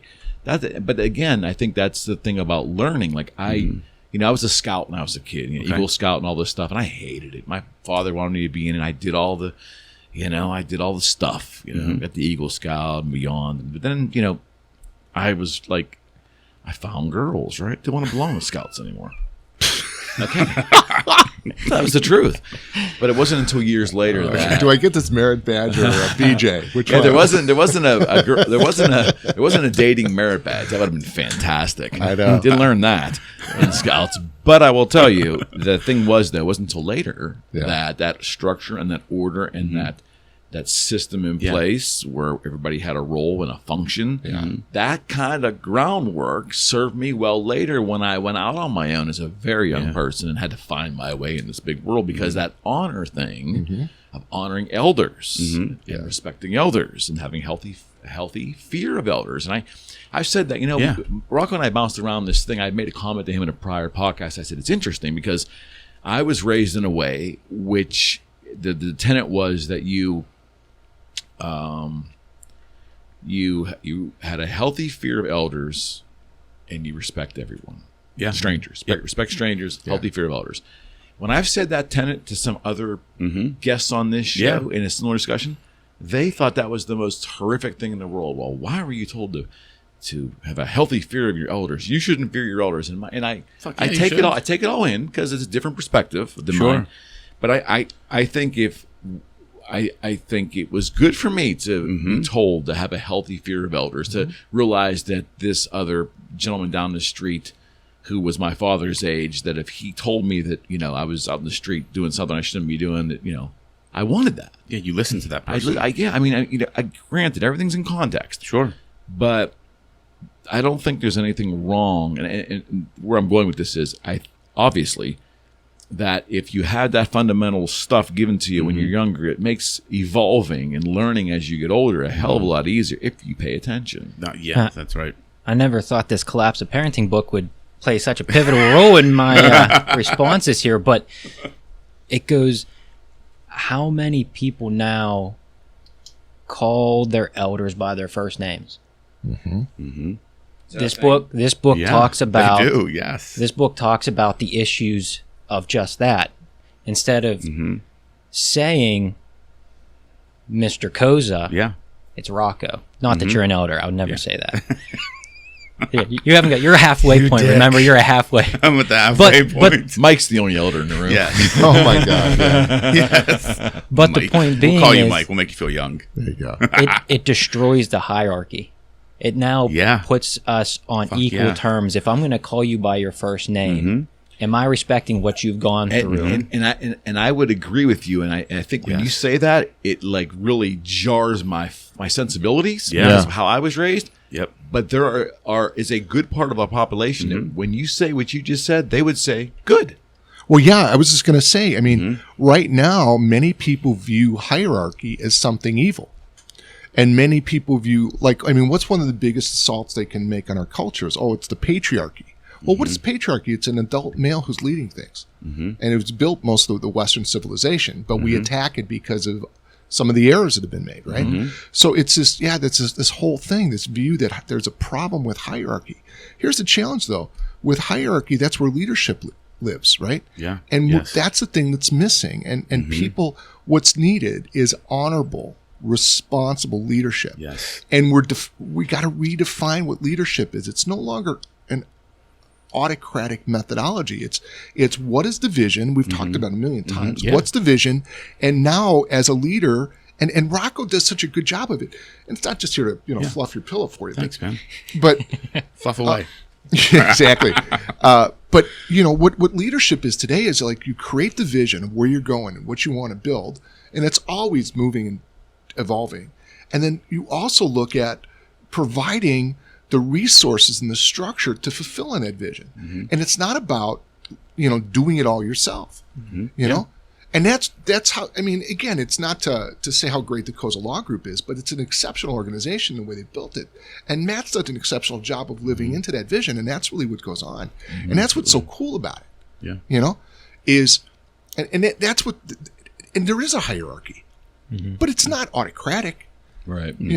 Nobody is put down. No. It's that structure we talked about earlier that's required. It's a confusion. It's a confusion between the rule and order and structure. There's a confusion between those three terms. And then society has that in general. It's like Rocco and I, one of our weekly or bi-weekly shows, we talked about the monarchy and we were joking about the queen and all this stuff, which, it is what it is, but that's a matriarchy. Really, there's a woman that's been in charge of the entire thing. 70 years, man. 70 years. It's pretty impressive. Yeah. But the point I'm trying to make is that we there's a half of this. I feel like half society is looking for this new this new out of the box thinking view of the entire society and trying to rebuild it as we go. Half of the society says, you know what, the structure's already in place. It's kind of working. Some good things are happening. Why can't we just, enhance on our current structure? And that push and tug is like a big issue right now in society. And what I think is happening, to Matt's point about the Mr. versus first name, right? I think we're trying to remove certain rites of passage in life. right? Like I look at, there are certain Is there things. attack on tradition? Attack on tradition, but I look at like, so my son, Gabe, he's in college, and I remember I used to pay him and his friends to come and like put shit together. Mouse, and I don't have the time to do this, but like his one friend, I'm thinking like, Did you pay him for last night on the bartending? I have gig? to Venmo him, actually. Yes, I do have to Venmo him. You're welcome, Gabe. I will get you your money, dude. Don't worry. But his one Are you going to friend, dock him the 10 minutes he was late? yes, I was actually going to dock him. Yes, he will be docked. But to your point, like the first time one of his friends met me, they called me Mr. Cozza. And like, I'm like, you don't have to call me that, but like, I respected it. Like he knew the hierarchy, right? Not that, because I'm like Gabe, like we're at the stage now where he's going to be 21. So the father-son relationship has shifted, right? It's more of like, I'm now a guidepost for him. I'm not so much do this, don't do this. It's like, you're now coming into your own. I'm here as your backstop, but to have that, but I think to that point is, we are trying to, or people are trying to remove rites of passage. Like there is a certain hierarchy in life. Like to be a lawyer, you have to go to law school, pass a bar exam. To get to a certain level, you have to do certain things. I think people are trying to eliminate those things. They think it's unfair. And it's like, no. Like there are certain things that have to be in place to weed out the weak, to create certain structures that actually operate effectively in this world. And the more the society we're trying to break down, like the patriarchy, right? Like, okay, we talk about this. It boils down to leadership. Well, it's attack on the police. Yeah, what the concept of police is, and order, yes. and order for safety reasons alone. Correct. And again, you can take the most progressives. I don't like labels, but someone who believes that everything's fucked up and we're going to rebuild it as we go. Let's tear it all down in society in general. Yeah. And again, everybody has different opinions, but if you take that person and you show them the military, my question would be, well, should the military take their order out of things? Right. Should they just? Well, they're kind of starting to. Would you want to live in a world where the military is a fucking free for all? Right. I mean, Well, would you want to do that? Do you see some of the stuff that's going on? Yeah, there's some weird shit. but I mean like breaking No, down I know what the you're talking order about. of like rank and direction and leadership and things. I think this is the fundamental. I mean, and I don't think we're there, but this is the kind of the whole story of Sodom and Gomorrah, right? Like when there were no rules, when there were no structures, when people could just free range children, that doesn't anarchy doesn't work. It doesn't No, it work. doesn't work. And I It does think not what's work. going on, if you listen to the media, if you listen to what's going on, if you watch politics, if you see some of the stuff that happens in organizations, people they think they have the right to not do something they don't like. Like, I don't want to do that. That's not who I am. Yeah. Or I'll get back to you. I have to think about it. Right. I mean, There hasn't been enough penalty, unfortunately, No. for That's those right. who don't. there's no consequences to aberrant behavior. There's no consequences for, how do I put this before I get hate mail, No. which I always get anyways. But this is the one. There doesn't appear to be currently enough consequences in life for not becoming a functional member of the society. Yes. You're right. Yes. You're absolutely right. Yes. Because now we got to create a safe space for them. Yeah. Because they're victims, because of the oppression of whatever, fill in the blank. We've got a list about this long now, But again, I still come too back easy to to survive. It's too easy to survive. Like we've talked about this before. It's too easy to survive. It's harsh, but that's the reality. It's the truth. There is, and when I say these rites of passages are being removed, it's like there are things that people don't even understand are rites of passage anymore, and are certain gates you have to go through in life. They don't even recognize what it is, and that's a function of society. That's a function of parenting. That's a function of a lot of different things. But there are certain instances where there's just certain things you have to go through to get to certain things. People are just trying to remove all the things you have to go through. It's like, well, I can just do that. I'm like, no, that's not how this fucking works. Like, there's a process in place for a reason. And I think it is truly a function of society. And to come back to the parenting book, which I'm definitely going to buy on Amazon today and read it this week. So now I'm super I have curious. the copy. You can have it. Yes, It's already please. been read. Yep. But that's my thing. We're trying to remove this because people want it to be easier. They want life to be easier. They want life to be more fair. Guess what? Life isn't fucking fair. Like, it's not. Put in the work, you'll get what you deserve. Who would want everything fair? The majority of the population right now. Losers. But I don't think they understand. I don't think those folks They can't define what fair is. Right. There's some good folks there's Sure. probably a lot of great folks out there that would like life to be more fair. I don't knock the concept. I do knock the definition of fair, though. Like, do you really understand what you're asking? Like and it's the funny thing too. And I think I mentioned this last time you were on, Mike. The funny part about all of our consternation to this little brain over here is like we are making diversity like this issue of all kinds of debate and hurt feelings.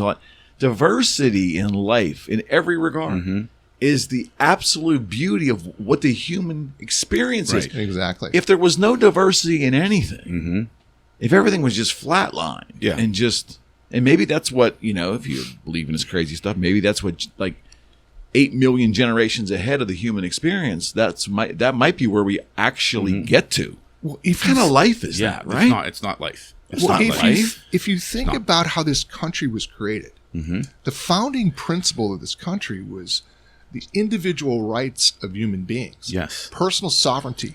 There is nothing more diverse than that. Correct. If you've got a culture of 330 million people and they're all allowed to live life the way they seem fit, within the framework of the law, with order, with order, within societal order. Yeah. Yes. But that's why you want reduced government versus more government, right? So this slim structure, if you've got that is going to be the most diverse community you can have. And this country was built on immigration. Yeah. There's very few of us that, come from Native Americans. Most of us come from, my family's from That's right. Czech and Ireland. That's where the majority of my family comes from. Your family's from Italy. Yours is Irish and Italian. And that brings this whole melting pot together. And we've made assimilation a dirty word. And really what assimilation is the bringing together of diverse thoughts and ideas and creating new ones. Yes. Yeah, and it's funny too. Like and without going down a political realm, it's. I feel sad every time that I hear on the news anything to do with immigration, because that's the one topic I honestly believe that we're arguing over. We're at odds where it appears that half the country is against immigration, and the other half of the country is for immigration.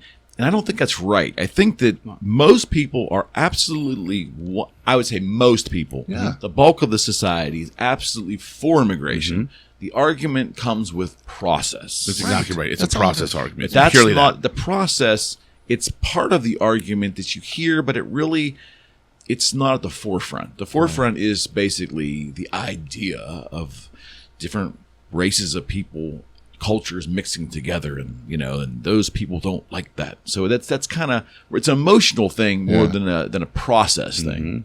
It's how it's being delivered. Right. Emotional stories sell ads. Yeah. They get clicks, they get likes. That's what you think about. But it is. It's a process argument. That's really what it is. It's like we have a process to get here. Follow it. That's really it. Like, that would be like me saying, well, I'm just going to start driving my car at 16. I'm just going to drive illegally. Like, people be like, are you fucking crazy? Just go apply for a driver's license. To me, it's the same thing. It's the simplest analogy that I can make for this situation. It's like, okay, the driver's license is so oppressive. But think about it. Like, if I say I'm 16, I'm going to start driving a car. I'm going to drive it illegally. Like, there's consequences to that. Not one person in this country should be like, it's a great idea. Just do it. No problem. Immigration is the same thing. You can come to the country. There is a process to follow. We're like, no, just let them in. Like, how? Why? Like, I don't get it. And it's just, that is really the problem. And we disguise all these arguments to make them politically charged. 100%. When they're really not. Yeah, 100%. Yeah. Wheels are turning over there. Well, I don't know how much I want to get into politics. But no, that's okay. But, I mean, the pendulum keeps swinging harder and further after each presidency. So it doesn't matter what side you're on. It's now a career killer if you are willing to talk to or negotiate with the other side of the aisle. So to your point, not Eric, on this show. But to your point, I don't care. To your point, Eric, it's either You're for immigration or against. There's no middle ground. Right. So That's even exactly if you right. want to talk about, okay, there's a process, I think we can, no, there's no conversation Right. there. Exactly right. It's either Well, it's a you're, litmus test, absolutes, Yeah. right? That's pretty much. All right, next right turn. All right. Cut that. Are we morally obligated to help other humans? Define help. Just kidding. Just kidding. Just I kidding. knew I'm just that was kidding. coming. Who wants to take this one? We're going to start with the young buck first. Yeah.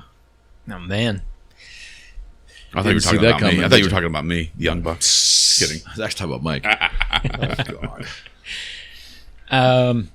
well, there's no legal obligation, but taking it Okay. out of that from a moral standpoint. So wait a second. Stop. Okay. Stop. So the Seinfeld closing episode, when they were arrested Yeah. in some New Haven, wherever it was, that was all bullshit. There wasn't like a decency law or whatever they called that. Well, Good I believe Samaritan law. if there is a, Good Samaritan law. I believe that's where the hook was for that final show, that wherever they were, Connecticut or the state that they were in, they just pass a new law I wasn't a Seinfeld fan. that required like the Good Samaritan type of Okay. law that you had to step in and help.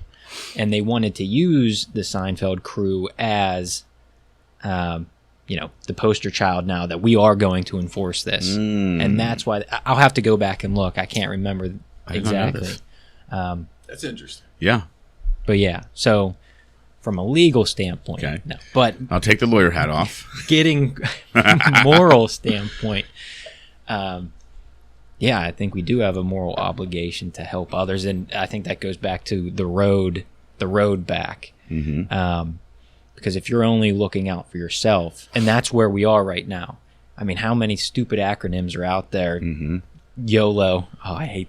What's that? You only live once, so do what matters That's my to you. license plate. Don't care about don't care about anyone else.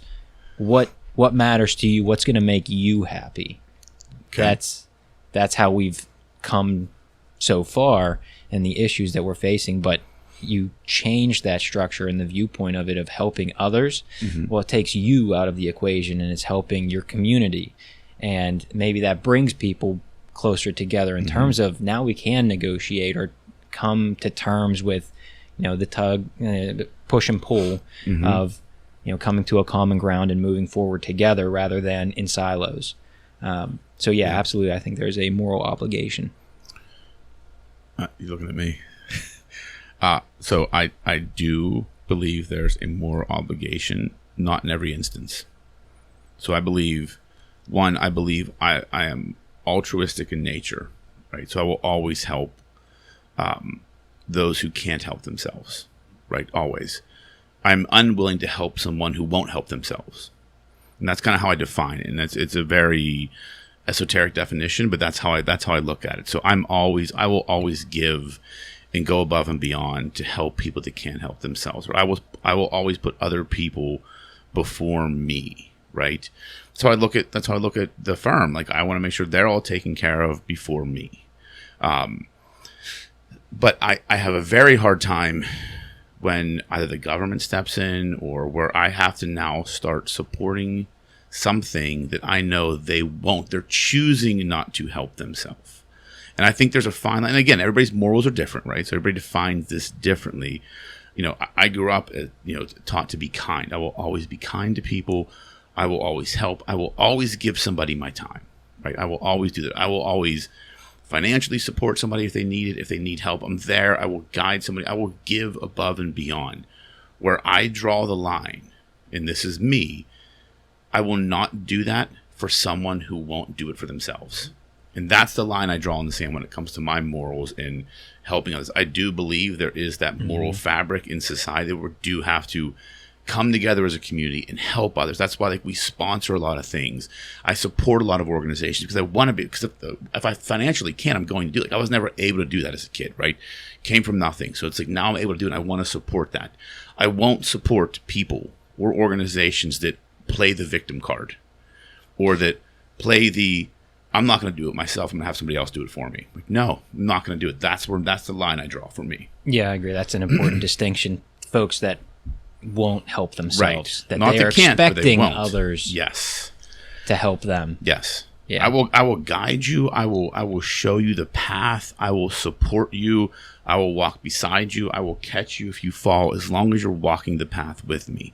But if you're just standing behind and wanting me to clear the path and make it easy for you, no. I'm not going to do it. Man, this is a tough question for me because the first knee-jerk answers, of course, we have to be. We're all brothers in this. Yeah, absolutely. And then I am not, unlike Rocco, I am not naturally altruistic. I am a guard dog. No, I am. I'm like, I watch out for my people, and if you're not my people, I mean, I'm always skeptical until I get to know someone. Then they're golden, and you're in the club. But I'm like, and I think there's this real, as we try to create a world that's honorable, and we're we want to have that environment where if it's not fair, we give them a lift up. But I've also seen that there's way too much grift out there. Where people are pulling on heartstrings and, give this and you guys, it's too easy to survive, cracks me up, but that's part of it too, right? Like my mantra is you got to be so high to be on the ride, right? Like, you show me you can participate and you can be in what we're up to, then you're in and we'll do whatever it takes to get you there, right?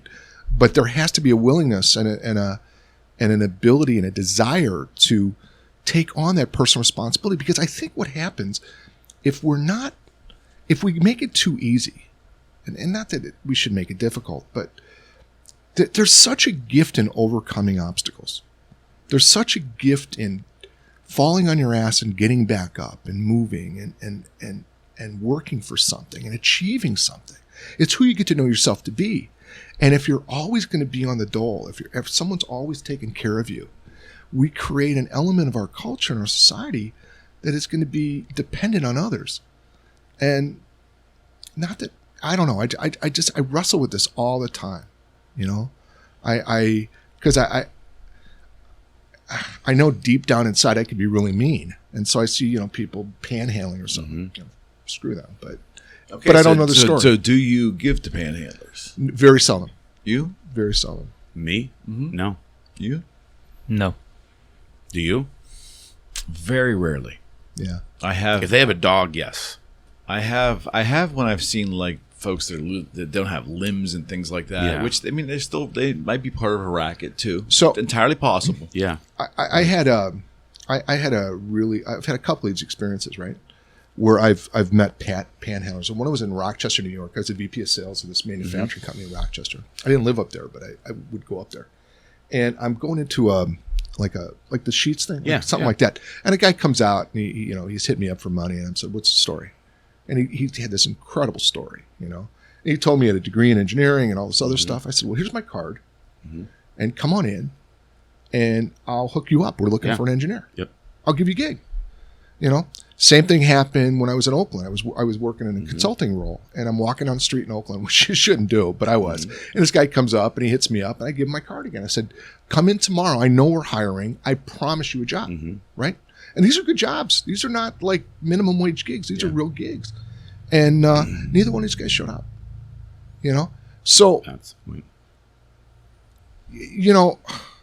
it not that I'm jaded by it, but this is just anecdotal evidence that I've collected, and I've probably got 5 more stories like that. And so people, have to be willing to help themselves. Yes. Yes. And sometimes they lack the resources or something there, but if they're willing, I'll help them with the resources. But I would do that. I'd be more inclined to employ somebody than give them $100. Yeah. That's just because again, like it comes down to, are you willing to help yourself? Because I don't do whatever I can. Like if someone came to me and said, like a friend or just an acquaintance that said, "I'm down on my luck. I don't know what to do. I'm struggling. Can you help me or guide me?" I would give that person whatever I could, because I know they came to me with a vulnerability, with a humility and the willingness to do. Yeah. And that's the key piece for me. You've got to be willing to do something yourself. And I'll do whatever I can to help you. But I've been in situations like I owned rental properties. So I know the system. But it's a good thing. Like there were people that gamed the system for so long. Yeah. And it's like I'm a very compassionate person. I like to think there's a side of me that got very jaded and very thick-skinned because I wanted to believe these people's story. But when your father dies 4 times in the 5 years you've lived in my place and you can't pay rent because of it, I'm done. Like I'm always willing to work. We were always willing to work with someone if, hey, they were down their luck, they lost their job, or it was Christmas and they wanted money to buy their kids. Like I always like, yes, no problem. We'll figure it out. I would even pay the rent that month just so their kids could have a Christmas if I believed it. But the moment you broke that trust, it's over. I'm done helping anymore. And so to me, that's kind of my moral compass that I use when I'm willing or not willing to help somebody. What about you? We're answering all the questions. I'm curious what your thoughts are. Yeah, I'm a big morals guy, and I feel like I'm swimming in a country right now where morals are either under attack or they've been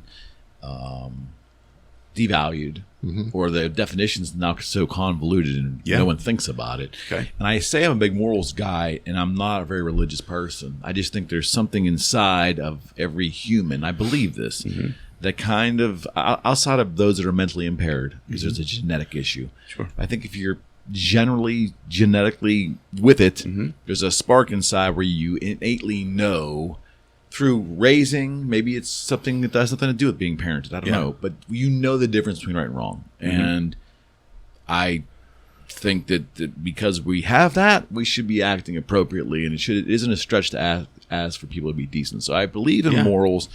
I also think that when we started to try to remove things like the Ten Commandments from civic buildings, because it was bothering people. I get it. The church separation of church and state. I'm a big believer of that. But those commandments, I never looked at them as religious tenets, more as that was a good framework, kind of like maneuver. So you're like having an orderly society. Yes, absolutely. So when I look back at that kind of stuff, if that's considered morals, then so be it. I believe in morals because I think that things break down and tend to go rather poorly when you deviate from civility, and those were frameworks for civility that came from, whether they came from religious or from God or whatever they came from, that are passed down through time. They served America well. Yes. And now we're questioning everything to the point where we're turning life upside down. And I guess the concept of morals is like a sad one for me because and that's why I kind of mentioned the Kardashians earlier and things like that. I don't want to be judgmental because that was given that was put on me when I was young. It's heavy, but I just think things tend to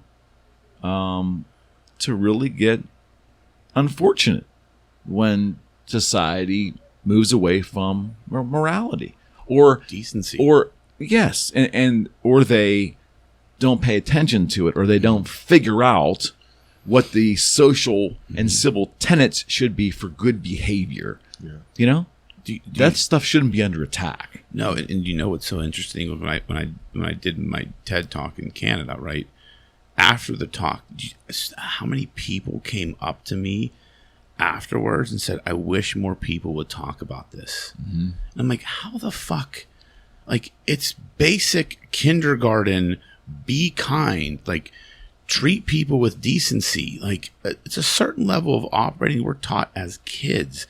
And at least 30 people came up to me afterwards, and like, it impacted them because they feel it, but they feel like they can't talk about it in their business or in their company because it's shunned or it's looked down upon.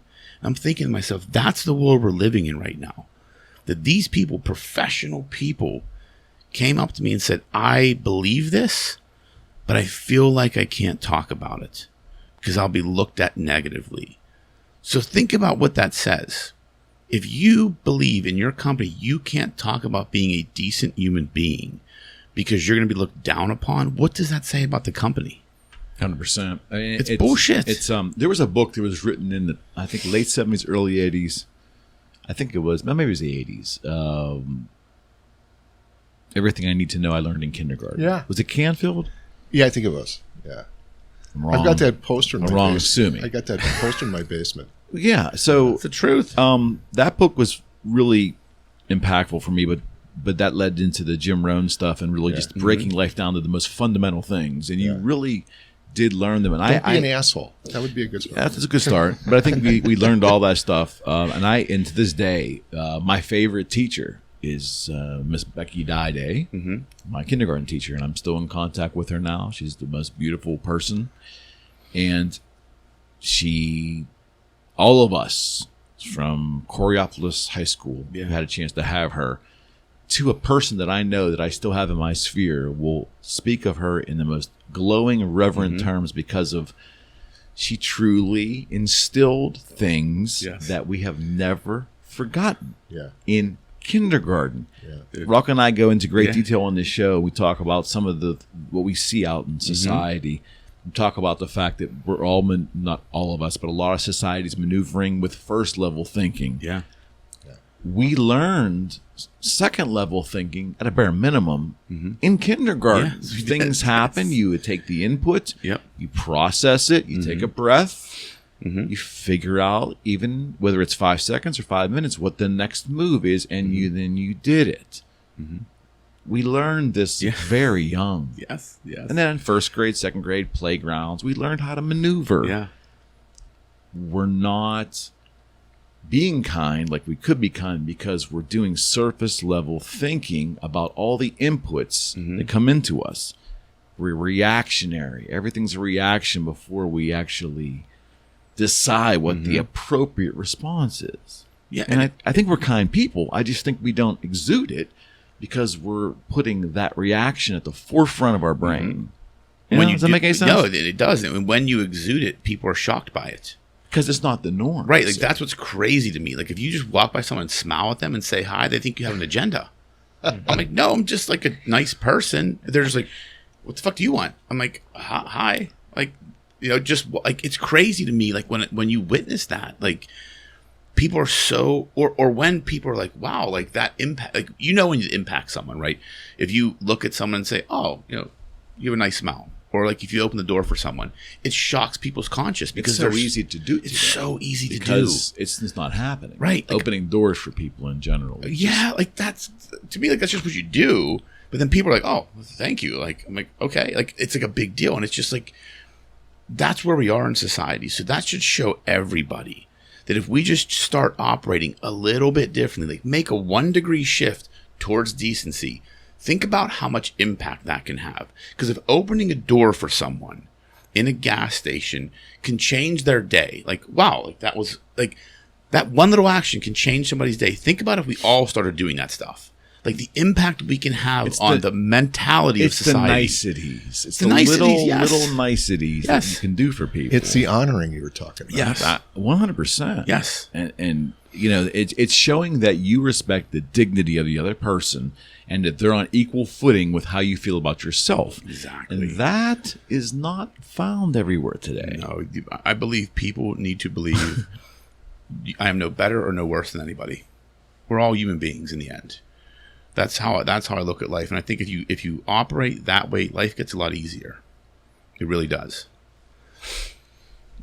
I don't think it's even crossing people's minds. I mean, you're right. I mean, yes. What is the real world now? Because we're talking about opening up doors. We're talking about just smiling at someone going down the street. The problem is that's not their world anymore. These phones, this is the world. This is the real world going online. So it doesn't matter what's happening around me. My whole world's right here.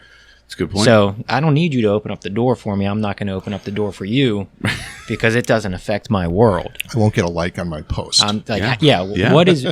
I'm not going to give money to panhandlers unless I can take a photo of it and post it online. Mm-hmm. Because then it enters the real world. That's a good point. So it's this.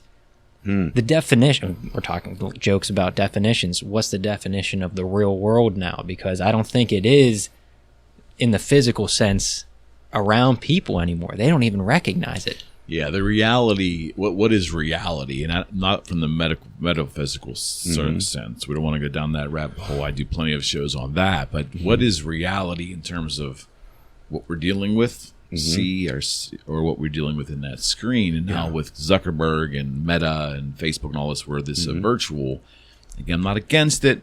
I'm very suspect of it because we're having trouble dealing with each other in the actual reality. Yeah, absolutely. And now we're going to escape that and move into and buy a sweater for our avatar for $75.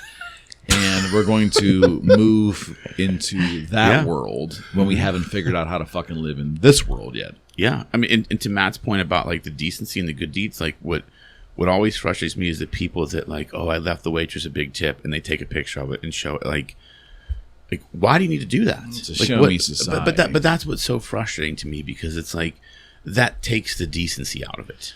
There's an ulterior motive. Well, it's not for the other person at that point. It's for them. you. Yeah. Like I love doing shit like that. I've never posted that on Facebook.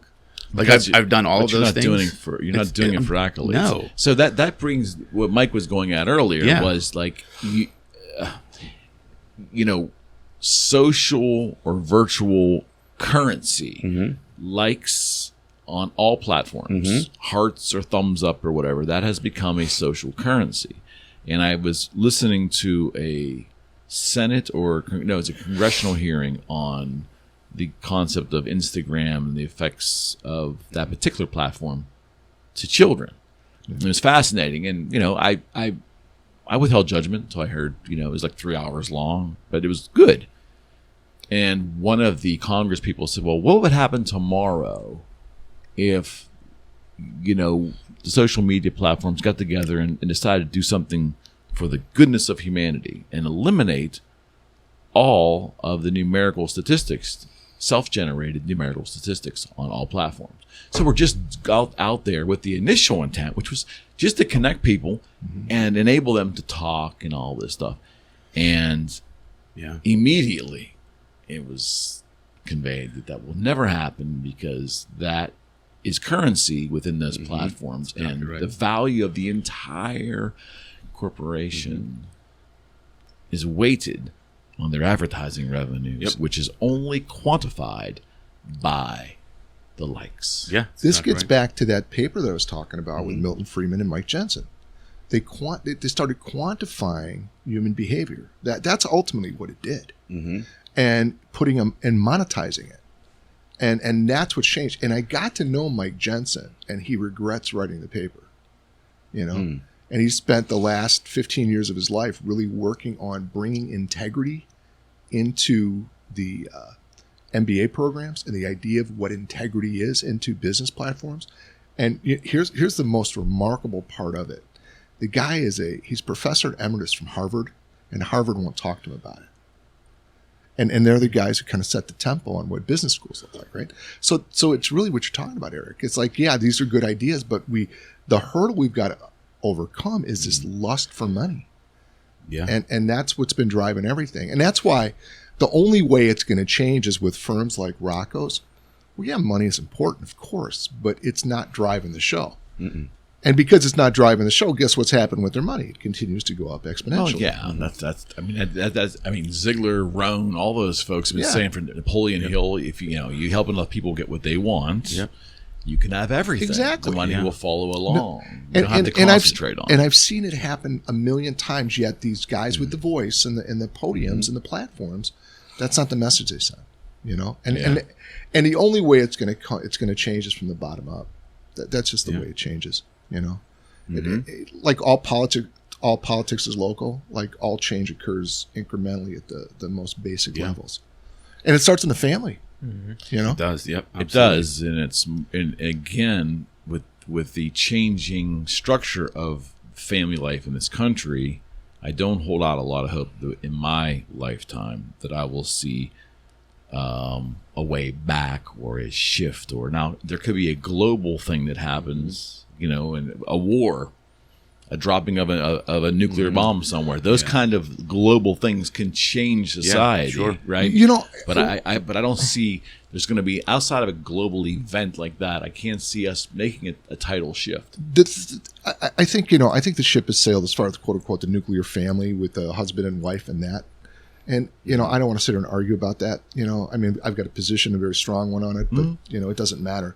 But I think what can shift is the thing Matt was talking about, is really the shifting and the getting responsible for parenting. Yeah. If we can make that shift, if we could parent our kids, because listen, they're going to get parented anyway. Mm-hmm. I mean, I don't know how many times they're going to get it from somewhere. Yeah, school. Listen, friends. What was the advertisement years ago? Charles Barkley. Yeah. He had a commercial come out. He got a lot of flack for it because the commercial was, "I am not a role model." Yeah, exactly. Yeah. That's exactly And that right. Yep. was in a time where celebrities, athletes started really skyrocketing up, and that commercial that he had was, "I am not a role model for your kids. Be a parent. Yeah. That's exactly right. Do your own job." Yes. Because if kids don't get parented at in their families, they're going to have to get parented somewhere. And I'm seeing it throughout organizations all across the country where the thing they got to put in, if you've got an apprenticeship program or an internship program, there actually has to be almost like parenting components of that program. Mm-hmm. Like showing up for work on time. Yeah. Has got to be things. trained. Yes. What to wear to work. So again, it's just back to Rocco and my saying, life is too easy. It's too easy to survive. Mm-hmm. It is.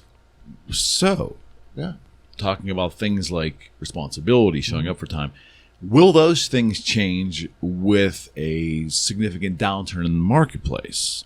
Job scarcity, forced behavior now, being accountable, being fastidious about yourself and your things you do. And can a market change societal culture? Yes, in that regard. I think so. I believe so, because what if there is scarcity and the dollar goes not as far, I think people will have to wake up and see, can I be replaced, and how do I make sure I'm not replaced?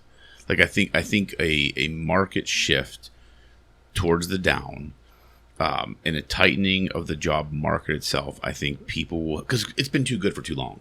Like when you It's think been about 20 20 years years. of bull market. I mean, too good for too pretty long. much. So people have gotten easy. With Then we the came out of the exception of 08. pandemic where people were getting free money, working from home.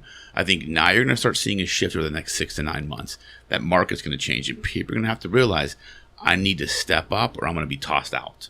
Like that's what's going to happen, I think. Not in every industry, but I do think in certain industries there's going to be more people in the job market. Because over the past 2 years, people are just taking what they can get. Like I can't find employees.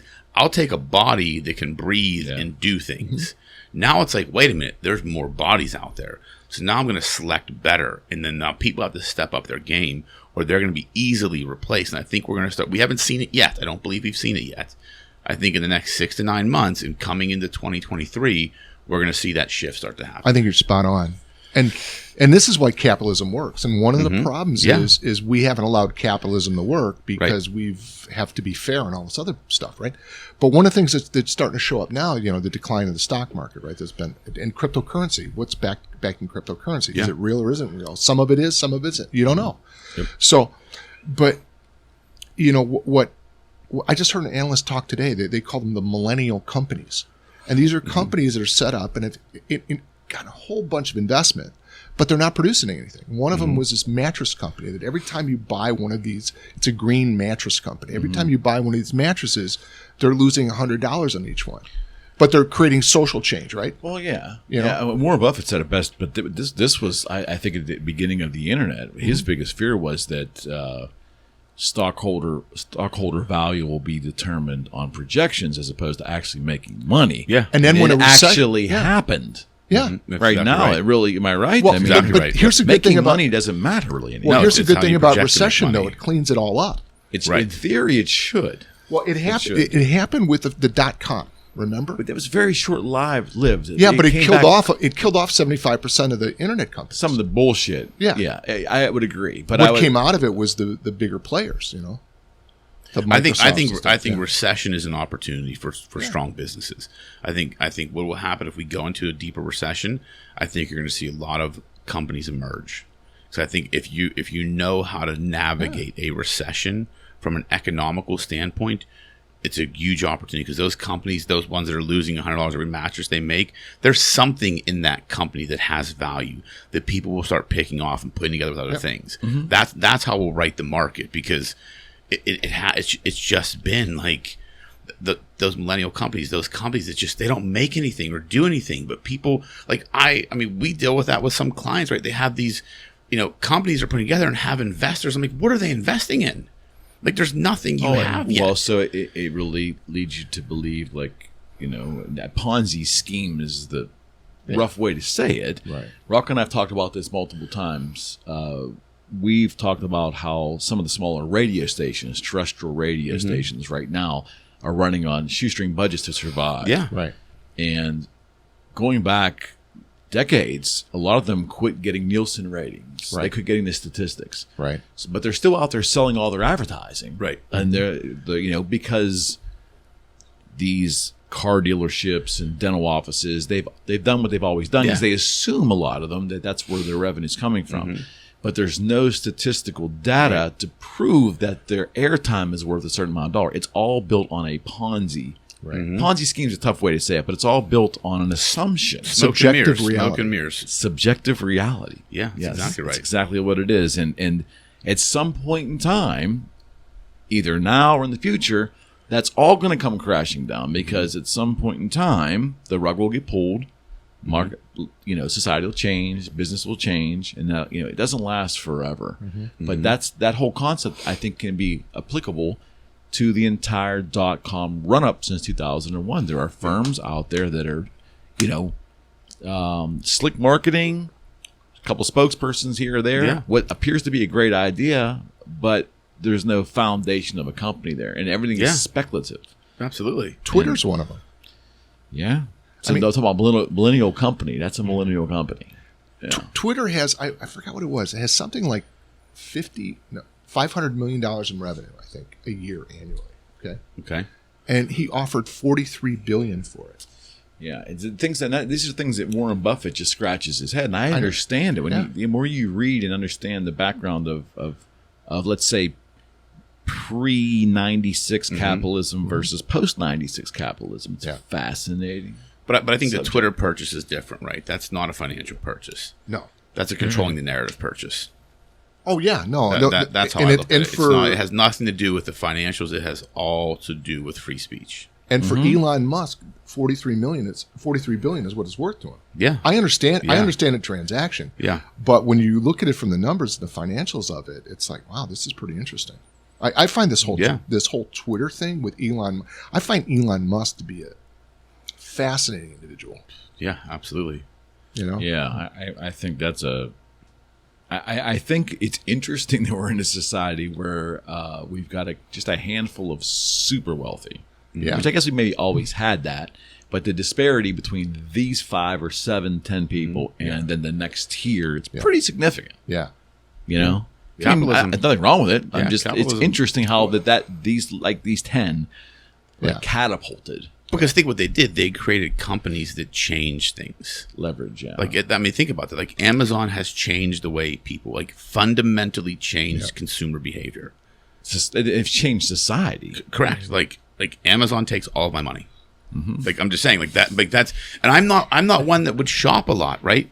But because they make it so easy, they know what I like and they recommend what they think I need. I'm like, I'm gonna fucking buy this. Right. Definitely. I need new socks right now. But they create, that's why it's so successful, because he created a tectonic shift in the consumer paradigm. That's what he did. 100%.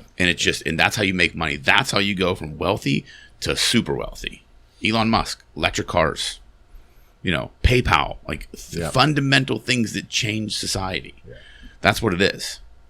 I'm not smart enough to do that yet. I like the way he thinks. Yes. Gents, you have fun?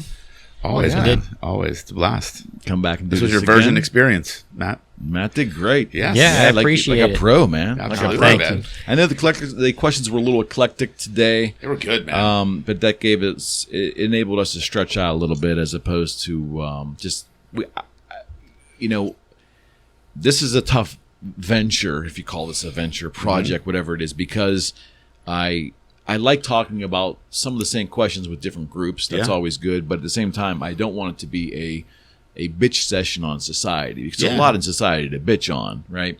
So I think the one thing I noticed that every podcast I observe outside of a very select few, they're all just basically getting on there and just bitching about life, day in, day out life, and this celebrity does this one does this, and I just don't want to do that. I want to do some things out of the box and get us to reflect a little, because it always does come back to our own experiences, what we're seeing.